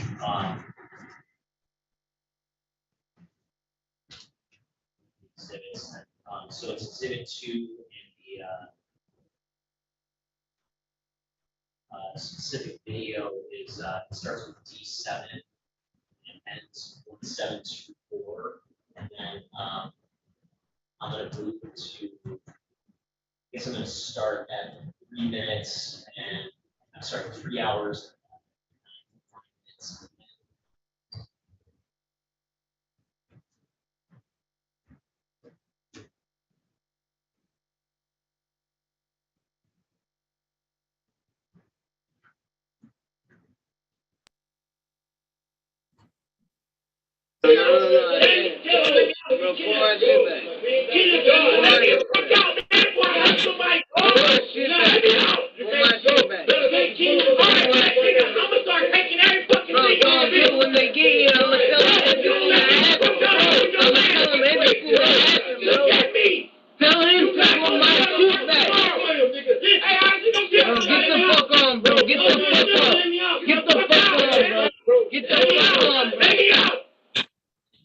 And Your Honor, perhaps if I could ask a direct question to Sergeant Eby, and then looking at the video, the timestamp is 3:09 30 seconds.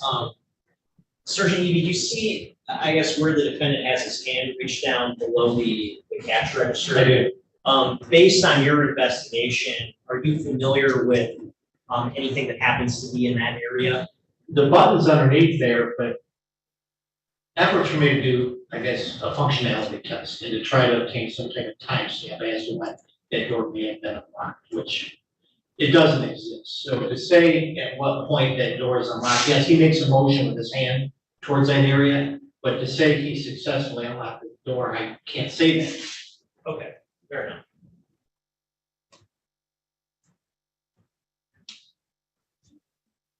I guess.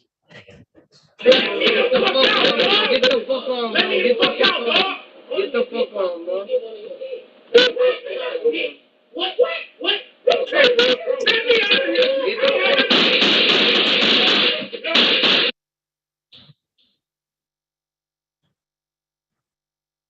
And I guess, Your Honor, were you able to see what you needed to see for? I would like to play it just a little bit further because the door had to be unlocked at some point in time. So if it wasn't unlocked at the time that we just saw, it can't come back to that period, to that point in the video to show. Just play it. Can we mark down this time though, Judge, because I think it's important to look. It's my suggestion. I'm sorry, Mr. Gunn. This is at 3:09 and 45 seconds. About 3:09 40 seconds, he had his hand in that area. Okay. I'd like to see if he ever goes back to that area again. The door wasn't unlocked at that point. I understand that, but I'd also like to see the front to see if anyone, well, let's take it a step at a time. Okay, I'm gonna resume publishing then in 3 hours, 9 minutes.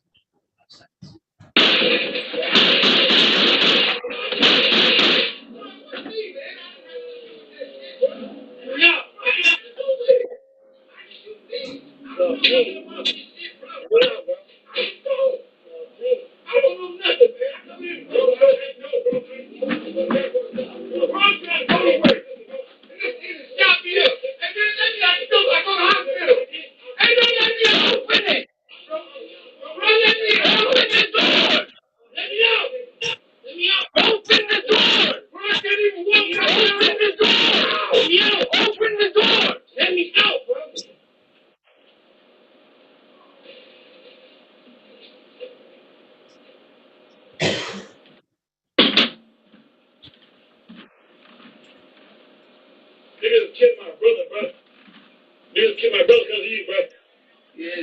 you got shot 12-800 West Nickel.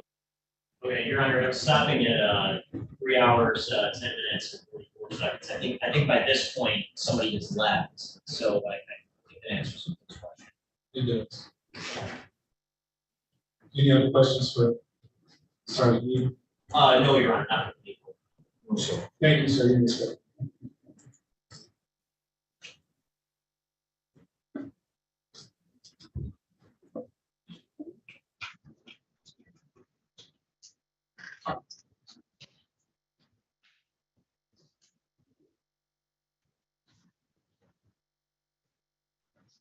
Your Honor, and the people do not have any further witnesses. Any witnesses on behalf of the defendant? We did agree on the stipulated exhibit, or an exhibit we were going to stipulate to and publish it to the board. Sure. Prior to the preliminary examination today, I spoke to Mr. Elsey and asked him if he could stipulate to the police report giving a transcript of the audio recorded in the mobile station just prior to the shooting and at the time of the shooting, indicated that he would like to mark it as an exhibit. Yes, Your Honor, I would agree to that. I think the transcription that was prepared of the audio. Okay. Admitted. That be defense exhibit A? Yes, sir. All right.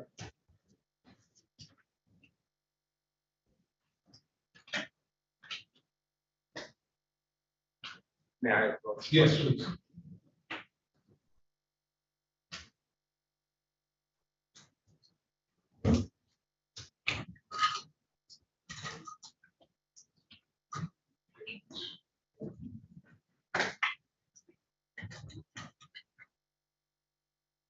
Judge, I prefer. Oh, sorry. I was going to ask if we could take like a couple minute recess and an opportunity to review that. Get back up. All right. We'll resume back at 12 o'clock. Thank you. Thank you.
We are back on the record on people versus Ayash. All right. Now, any witnesses on behalf of the defendant? No, sir. Speak. Your Honor,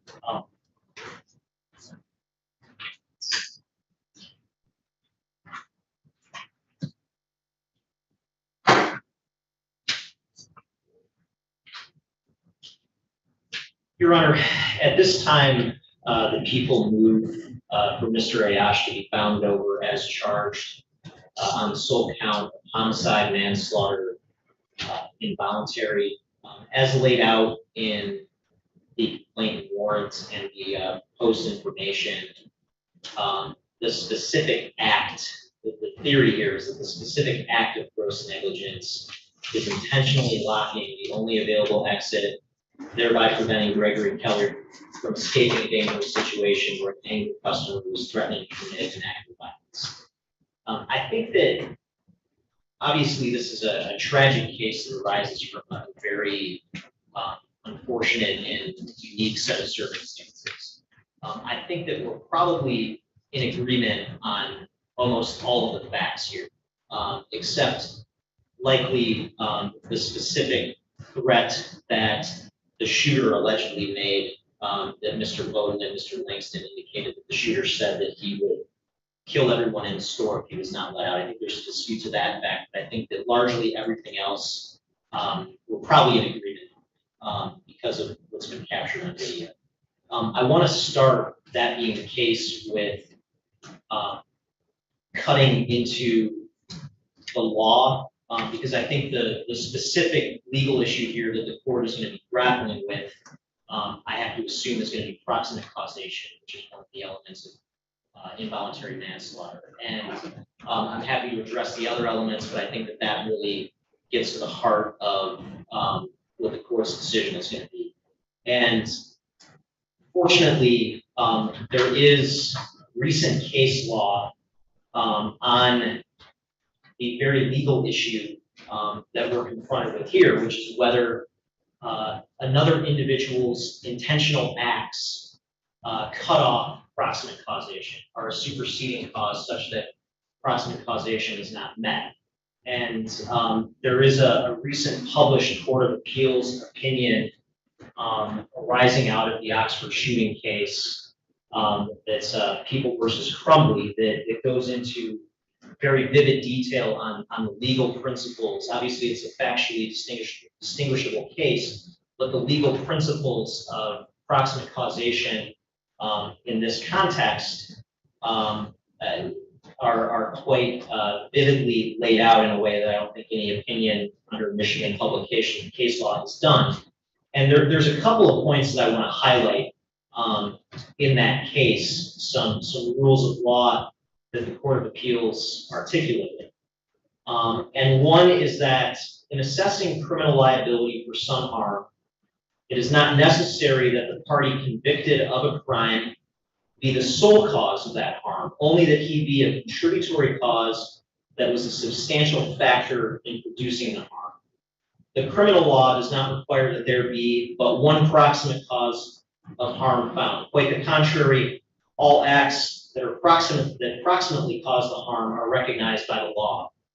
And I cite that principle of law because obviously we're dealing with a situation where I think the court can tell from the video, the primary actor that drove this tragedy here is Samuel McCray. He's the shooter, right? He's the one who took the life of Gregory Kelly directly. He's the one that shot Mr. Bowden and shot Mr. Langston. He is the primary cause. But again, the law recognizes that there can be more than one cause. There can be more than one actor that is recognized as a cause of a particular harm, such that criminal liability can attach. Another principle I think that the court articulated in that case is that an act of God or the gross negligence or intentional misconduct by the victim or a third party will generally be considered a superseding cause. And the court emphasized generally because it articulated that there's an exception to that general rule that when a third party intervenes in an act with intentional conduct, there's an exception to the rule that third party is always therefore the sort of the sole proximate cause, if you will. And what the court went on to say is that the linchpin in the superseding cause analysis is whether the intervening cause was foreseeable based on an objective standard of reasonableness. If it was reasonably foreseeable, then the defendant's conduct will be considered a proximate cause. And so that is the real guidepost that I think is at the center of this case. Based on the circumstances here, based on what the defendant did, which was lock the door in this very volatile situation, was it reasonably foreseeable that some type of harm would occur? The type of harm that we're confronted with, where unfortunately a man lost his life. That's really the guiding principle here. And I want to discuss why I believe that by at least a probable cause standard, that the people have satisfied that the unfortunate result here was reasonably foreseeable. But I want to highlight one other point of law first that is in the Crumbly opinion. And that is that the court went on to describe a number of prior cases where the Court of Appeals or the Supreme Court has found that a superseding or intervening cause was sufficient to cut off causation, sufficient to make the defendant not criminally liable for something. And the court noted that in each of these cases, there was no connection between the defendant and the intervening cause. They were separate and distinct from one another, which naturally led to the argument that the intervening cause was the superseding one. And the court went on to recognize that in the Crumbly case specifically, it said the defendant's actions and inactions were inexorably intertwined with the shooter's actions, i.e. the intervening cause. The connection exists not simply because of the parent-child relationship, but also because of the facts showing that the defendants were actively involved in the shooter's mental state, remaining untreated, that they provided him with the weapon used to kill the victims, and that they refused to remove him from the situation that led directly to the shootings. So I think what the court was trying to say there is when you have a defendant that is in some way driving the third party's conduct, the third party that's committing the intentional act, that creates a relationship such that when the defendant and the third party become intertwined, the defendant becomes inherently responsible for that third party's conduct. And that's what we have here, because this is tantamount to, it's like a fire erupted in that store.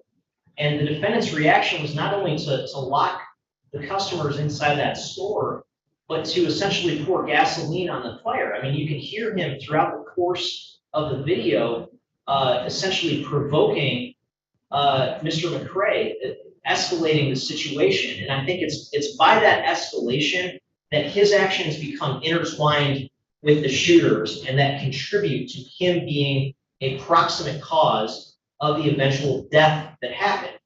And there are a couple of points that I want to raise in the video. And I know we agreed to admit the summary that was contained in the investigator's report.